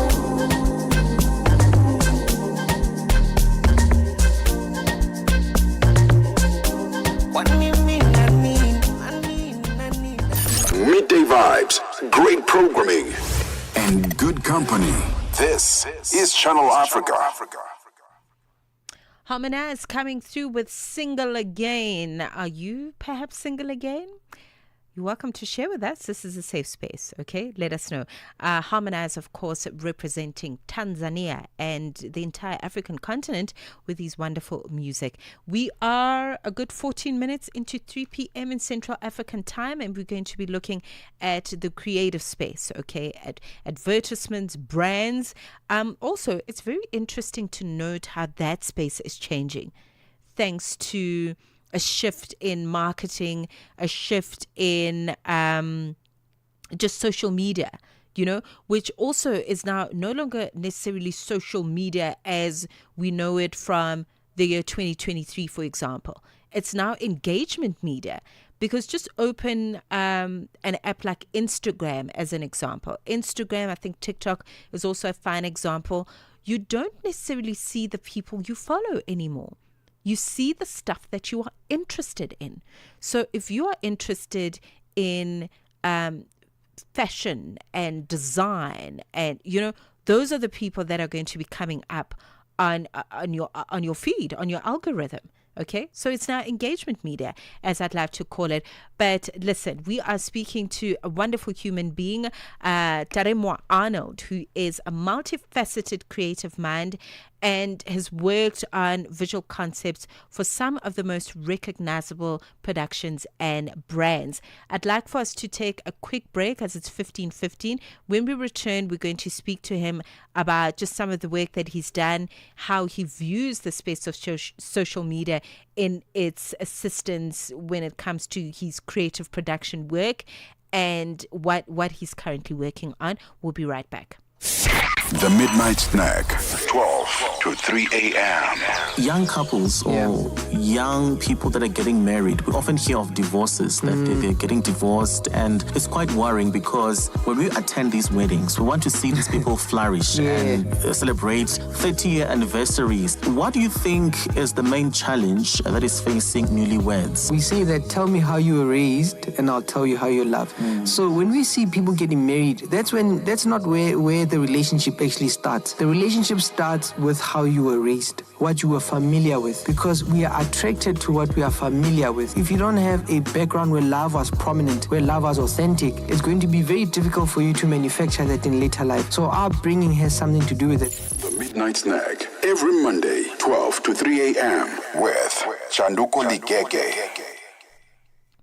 channelafrica.co.za/The Upside if you would like to check in with the latest podcast to catch up on. We are on there as well. Otherwise, thank you for joining us live. So from set design to lighting cues, from promotional visuals to the smallest prop on stage, every single detail is a result of the hard work that comes into planning and coordination for any production. So we're going to be speaking to Taremwa Arnold, who is a multifaceted creative mind. He's worked on a lot of concepts, as I'd mentioned, visual concepts, as it were, with some of the most recognizable productions and brands. Today, he will take us behind the curtain to explore the production process of a live show and the art of bringing an idea to life for you to enjoy. All right. So he joins us on the line. Taremwa, it is wonderful to meet you. Welcome to Channel Africa. Yes, I'm also very happy to be here and grateful to make sure that I share with you the experience I've had with production. Yes, my name is Okay. Yes. Taremwa, thank you very much. I think there's just a slight delay in our conversation, but tell us about yourself. I really want to open the space and the floor for you because, it's so hard to describe somebody that's done so much work. So you tell us your journey, a little bit of your childhood, maybe how, your years in varsity. Just keep it brief.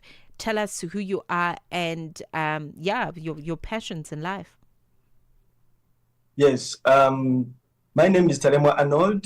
I come from Kabale, the last born of 6. of 6, and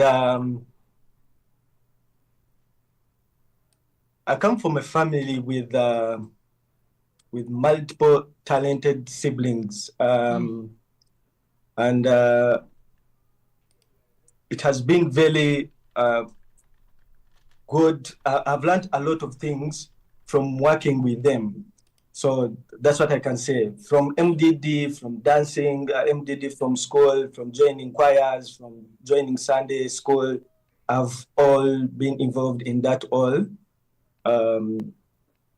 which helps in creating the character called Tare. My other name is called Tare. That's what inspired me to build the Tare Studios, which is a visual and audio studio that provides multimedia services. Yes, one of the works that I've worked on that is most popular is Don't Mess with Kansime. I've been the main editor for Don't Mess with Kansime for the last 7 years. Up to now, I'm still doing that, and I've learned a lot through doing that. The other project I've worked on, maybe most projects are for Anne Kansime. By the way, I forgot to mention this.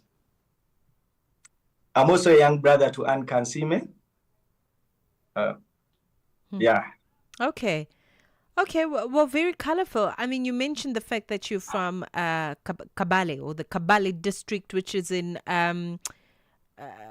Uganda, hey? Northern, southern part of Uganda, I'm not sure, but it's in Uganda, hey? Western, yeah. West, yeah, I'm thinking it's the north and the south. The west, yes, the western side of Uganda. Talk to me about, because I would imagine somebody that's in the space of multimedia like you are, you know, storytelling is a big part of your childhood. Talk to me about just some of the languages, Rukiga, perhaps you speak Rukiga as part of your language base. Talk to us about the storytelling and how it's shaped how you see the work that you do right now. Okay. Luchiga, I'm a Muchiga myself. My mother was a Muchiga. I lost my mom and dad. They are not lost in peace. Right. Yeah. I'm a Mchiga. My mom was a Mchiga. My dad was a Mchiga. So growing from that background of two Bachiga families was good. But however, I think it's the one that brings out this whole character of, you know, Bachiga are well known of being self-spoken. They speak what is on their heart. They like being with people, staying with people. They like eating together. The Bachiga are very loving people. So from that, I found that in myself. I found that character of gathering creatives together as part of the characters that have come to me. When it comes to creating stories, my mother has been part of a character that has helped me emerge Anne's character and her. The way she acts like she always mimics our mom, which has been very easy for me to edit and make sure that the work is engaging. Yes. Yeah. Okay, that's beautiful. Okay, talk to us about a campaign that maybe was a really big campaign. And when I say big, I don't mean in terms of like the brand being big, but big for you, big in terms of how it has shaped you, how it has changed you, maybe in terms of how you see creativity and how you see storytelling. Any campaigns that are very, very memorable for you as you think about them? One of the campaigns that I've worked on is the Kansini which is a reality show that is that was showing on DSTV and later now showing on Showmax. It was my first reality show to work on. It was a story. We are telling a story of Anne. Through that, we are able to tell the story. I found out, in short, we are telling a story of our family from the start, and it was very interesting to create. From there, I have when it comes to post-production, I was handling the post-production, and also I was a cast in that case. Okay. So, and it was a new project. Reality shows here in Uganda have not been. It was I think among the first reality shows that DSTV managed to facilitate to buy. So it was a new game here. So I was able to learn a lot and really got my niche. I'm right now really specifying in doing reality shows when it comes to post-production. Right. Okay, so you speak about reality shows, there's been advertisements, so there's a lot of different campaigns. How do you stay inspired? How do you keep your creative energy fresh across the different projects that you work on? Research. I make a lot of research. Yeah. I make sure that I watch as more other shows as possible. I make sure that I keep with the trend. I have to know what is trending, because the dynamics of different apps keeps changing, and we also have to change with them. We have when it comes to maybe editing and handling things, CapCut now has come, which has eased stuff. Effects that were taking a lot of time to be done, now we can do them within a click. You can just do a video. You go to an event and shoot a video using your phone and edit it from there within 30 minutes and deliver it there. There and then. It is now very possible, and even more. So I feel like you need to do more research, and so as you keep your game up. Okay. I'm very interested to find out about the comedy side. You know, what's it like working with comedic shows like Don't Mess with Kansime, I think it's called. When it comes to comedy, it has been the most interesting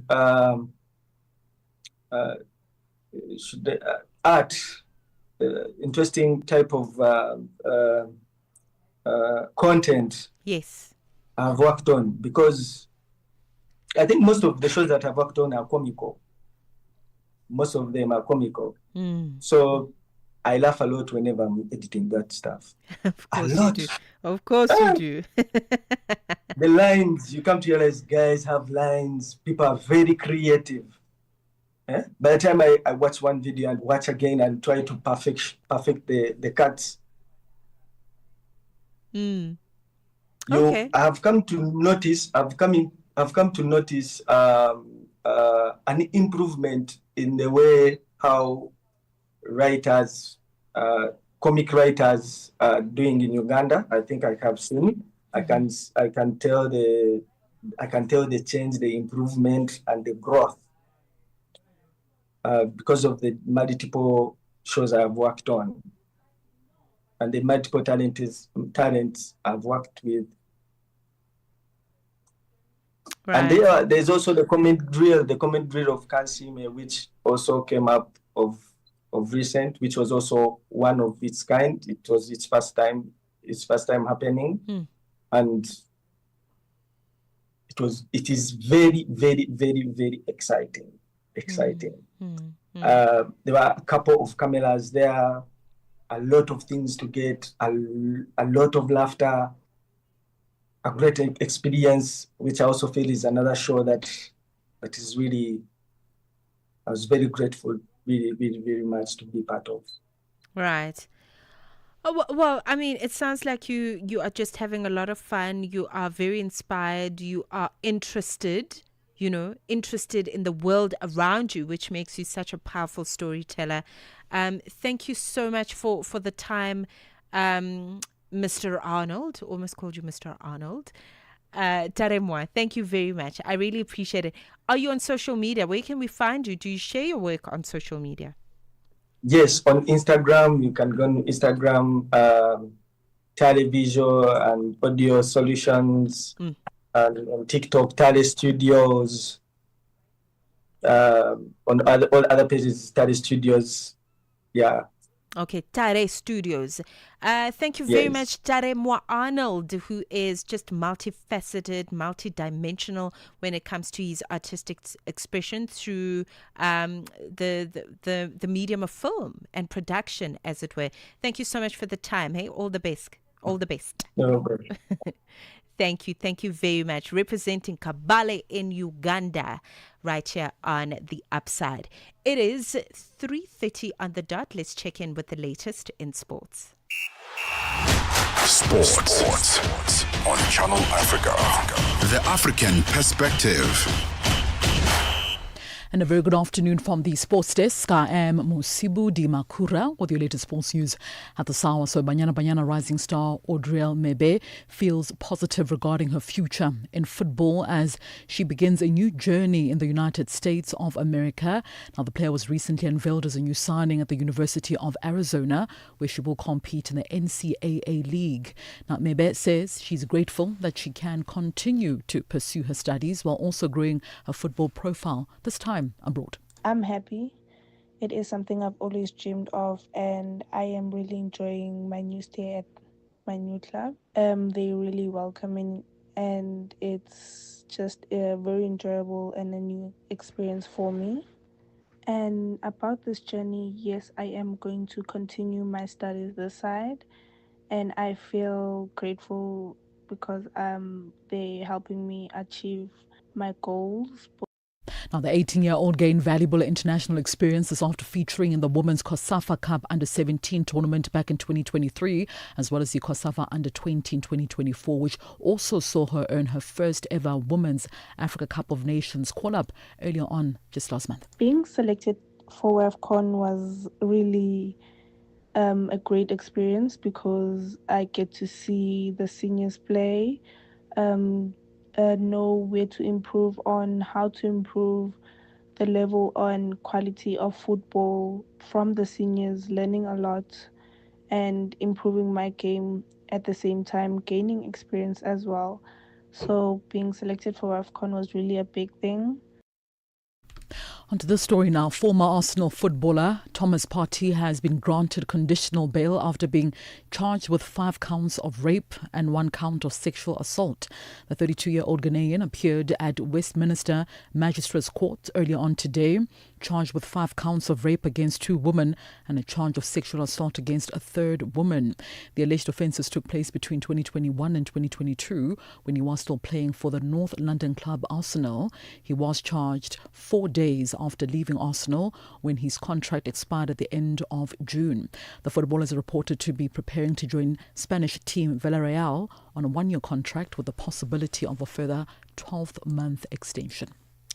Well, 6 months before the start of the Winter Olympic Games, Italian organisers say that after years of ups and downs, they are now finally on schedule. The Olympic opening ceremony is on the 6th of February, though curling kicks off the action 2 days earlier. The Paralympics open a month later on the 6th of March, though curling again breaks the ice days later before the start of the official competition. Now, Simeco, the public company responsible for delivering delivering the Olympic facilities last week promised that the planned sports construction projects will be completed before the start of the Olympics. Meanwhile, organisers have also made a point of delivering a low-cost Winter Games after recent extravaganzas. The Games are using a host of existing venues, emphasising the point of holding a closing ceremony in almost the 2,000-year-old Romanian amphitheatre in Verona. And finally, in the men's event at the Toronto Masters, Alexander Zverev battled from a set down to beat defending champion Alexei Popyrin 6-7, 6-4 and 6-3 in the match that was played in the early hours of this morning. So that means the 28-year-old German is into his 75th semi-final on the ATP Tour, thus becoming the only active men's player to have reached this milestone alongside Novak Djokovic. So he'll face off with Russian Karen Khachanov, who moved past Alex Michelsen of the United States 6-4 and 7-6. The two players meeting, of course, in the quarterfinal of this competition, which is a tune-up event to the main hard court event, which also happens to be the US Open, getting underway on the 24th of this month. Well, that is a wrap from the sports desk at this hour. For any sports stories you'd like to share with us, simply send us an email to newsroom@channelafrica.co.za or call us on +27 11714 4459. I'm back with the final sports update for the afternoon in the next hour. For Channel Africa Sport, I am Musibudi Makura. Sports on Channel Africa. The African Perspective. Africa in Song with Chanduko Ligege. So when you think of African music, you think of Kwasa Kwasa, high life music from West Africa, Afrobeat from West Africa, of gospel music or faith music or spiritual music. But when we think of reggae music, we go to the Caribbean, and if it's Africa, we only think about Lucky Dube. Well, I'm here to introduce you to some reggae music from Africa. Salif Keita with Dakan Faye from Mali. And I must say, this one was a real shock for me because I never had imagined Salif Keita on a reggae beat. But listening to him, it just proved to me how versatile he is as an artist, because you'd be expecting him to be on that vibe of West Africa, of ballads. But he really proved that he is very versatile, and I was pleasantly surprised. Africa in Song with Chanduko Ligege. 15:36, let's check in with Bontle Headbush. She's got the latest in business news. Business news on Channel Africa. The African Perspective.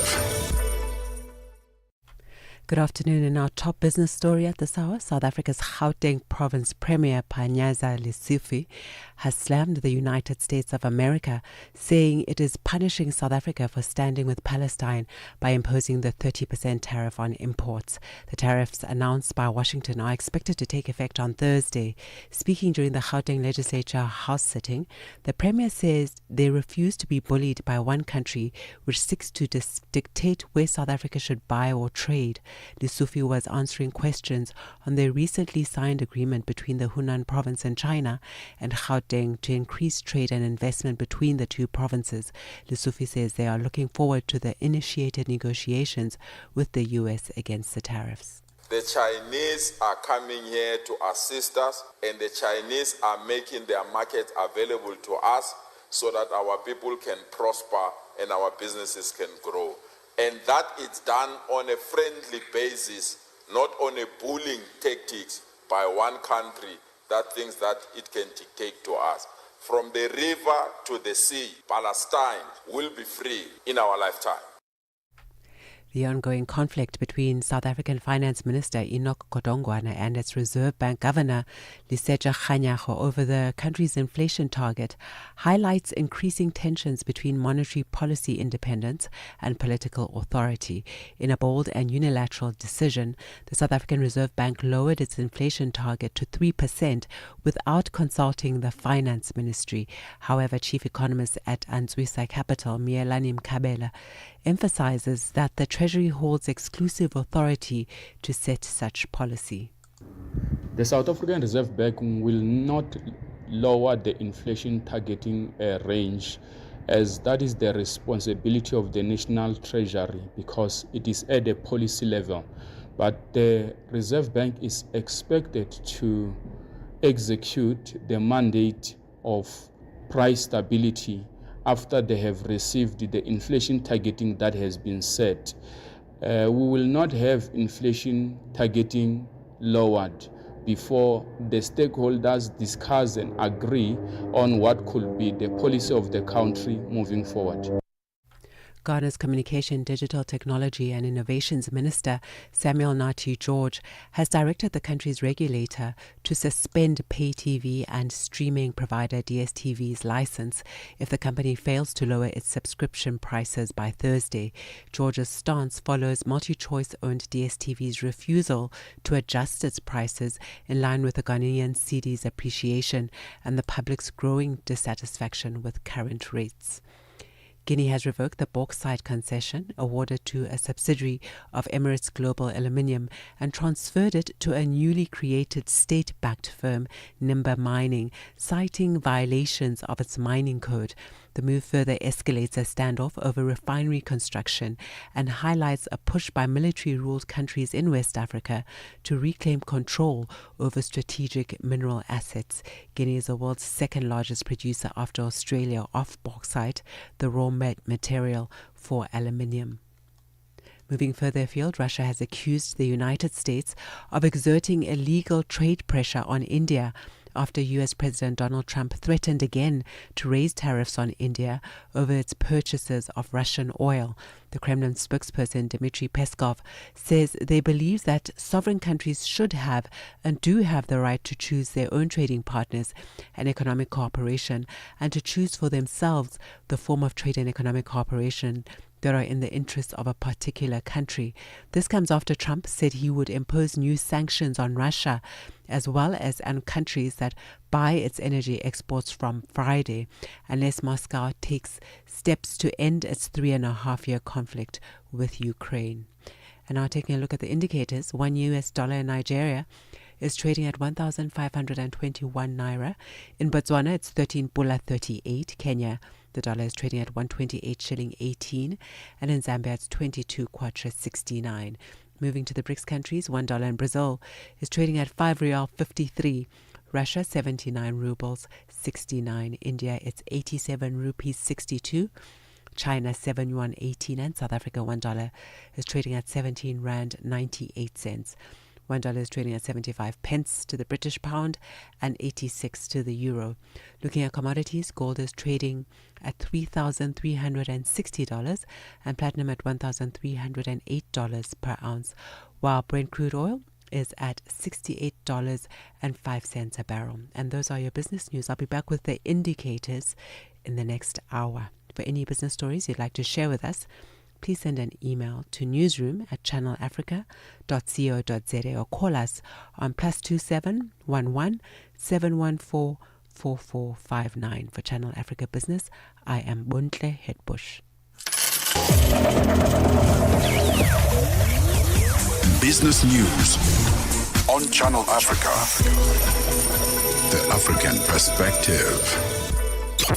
Mornings made better with Peter and Asanda on Rise and Shine, weekdays 6 till 9. A Mauritanian appeals court has this week handed down a 15-year prison sentence and a hefty $3 million fine to the country's former president Mohamed Ould Abdel Aziz for corruption, money laundering and illicit self-enrichment. The ruling upholds and escalates an earlier conviction from 2023, marking a significant moment in Mauritania's efforts to tackle high-level corruption. In terms of the country fighting corruption, I think this case shows the seriousness of the country in trying to fight corruption. There is substantial evidence that indicates to the fact that he was corrupt. These cases are always very difficult to then be able to balance whether they're not politically motivated and also balancing the rule of law. Nyasha Mpani, who's a project leader at the Institute for Justice and Reconciliation in South Africa.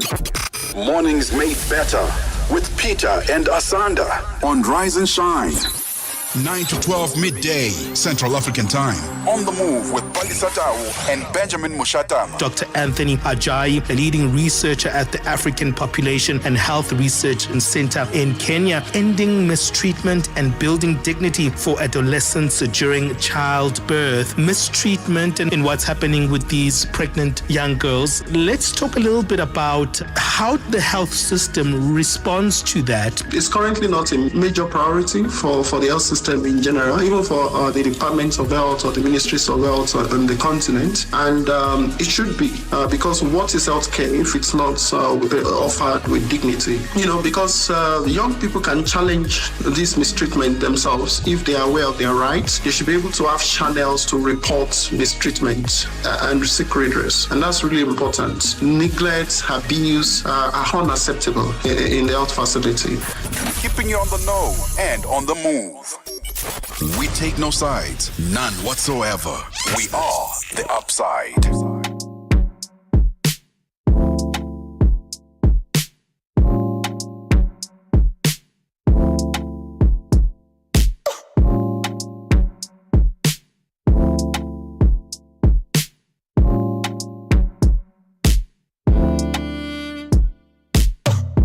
Thought you all about me.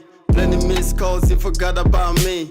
I took a risk to follow my dreams. When I'm in the mini one, I'm feeling like Bean. I swear, you can have a baby by me. I've been trapping since 2014. You don't have to choose sides, play for my team. You don't want to tell me kilo twella codeine. That's why, hell feel down, go twar. Kilo problematic, I'm the young Dwayne card. Started off in the trap, now we in the cars. Hell lit, difficult, take it all fast. I'm a twag, I'm just gonna keep it one hand. And richer than me, when I want more hand. We can turn him to a leg though, if you want. Before you pop the crystal, Tomaga Savan. Kahobala 5 pop, Tamaga di ham. Manorega fenti, Nana Girihan. Tulega Oregisa, Hena Montan. Right, that's skull fake, come a circular. I swear, you can never baby by me. I've been trapping since 2014. You don't have to choose sides, play for my team. You don't want to tell me kilo dollar codeine. Only you got something special there. It's just you and me together and forever, yeah. Mujana wanga fisha, sifata kosa kosa ntawisha, yeah. Only you got something special, yeah. And if you down, yeah, just call me down, yeah. It don't matter to me, I'll be right there. Say, if you down, yeah, just call me down, yeah. It don't matter to me, I'll be right there, yeah. I keep an angel around me. I can yagi POP, it's what I'm beat. I got real love for you, I see speed. Wow, but I'm a masala can no speed, I swear. What you heard about me? When I call you out the line, Twaga gon' need. I was really selling dope, Zanga got sniff. If a damn residue, Pumula Mamin, damn, you could be the mother of my kids. I remember closing eyes first time we kiss. You know where I'm from, you can blink and get killed. One false moon, God, it can get real. Mutwag, heaven lunch, chiga sonta. I'm sorry I couldn't be with you, Nagwelonyak. Toxic, petene, cause you take a mark. Reciprocate, it's a regalo for taskies. I know everything is all about me. All about leaning, all about weed. Hurts when you tell me kilo, what about me? James St. Press, you forgot about me. I swear, you can never baby by me. I've been trapping since 2014. You don't have to choose sides, play for my team. You don't want to tell me kilo dollar codeine. Only you got something special there. It's just you and me together and forever, yeah. Mujana wanga fisha, sifata kosa kosa ntawisha, yeah. Only you got something special, yeah. Something special, yeah.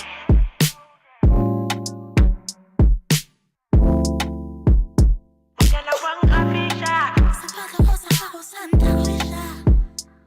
Only you got something special. Learning a lot of wonderful pop music from the African continent. 25K coming through with something special featuring Marcus Harvey. thank you for being here. We are at the tail end of the Tuesday edition of The Upside with Mmatsheko Mosito in your company until 4. Don't forget that we've got a news bulletin coming through at 4 on Zinzi with the latest, and then Tami Ngubeni with Africa in Business. And we're going to find out what is happening. You know, Africa is always in business, which I think is a good sign. All right. It's a good sign that we really are taking our power back because, listen, it is ours for the taking. But there are also other, international influences that influence how we do business on the African continent. And that always comes through on the show. So make sure that you catch that hour. Just a little after the 4 p.m. news bulletin, she will be coming through. Otherwise, it's always a pleasure to have you tune in. And if you're new to the show, welcome. I hope that you will be here to stay. We're on every Monday to Friday between 1 and 4. Darubini ya Afrika na I am Henry Shakif. Hawa wa Afrika Kusini wenye asili ya kizungu ambao wamepewa ukimbizi huko nchini Marekani. Je, nini chanzo cha wao kuomba ukimbizi nchini Marekani? Wenyewe wajaomba ukimbizi. Kuna shirika fulani inaitwa AfriForum, shirika mbili za wazungu ambao wanatetea haki ya wazungu hapa, AfriForum na Solidarity. Hao walienda Marekani kufanya kampeni kusema kwamba wazungu wananyanyaswa hapa Afrika Kusini, na walivyofanya hiyo kampeni serikali iweze kuwafuatilia kujua nini ambacho mnasema kwamba mnanyanyaswa. Kuna namna ya wao kwamba wamepoteza uraia wa Afrika Kusini, na je, endapo Trump akamaliza muda wake madarakani, uhalali wao wa kuishi nchini Marekani ukoje? Itakuwa vigumu, kifupi itakuwa vigumu wenyewe kupoteza uraia wao. Darubini ya Afrika 11 kamili hadi 12 kamili majira ya Afrika ya Kati. The Upside, taking the African perspective to fresh levels.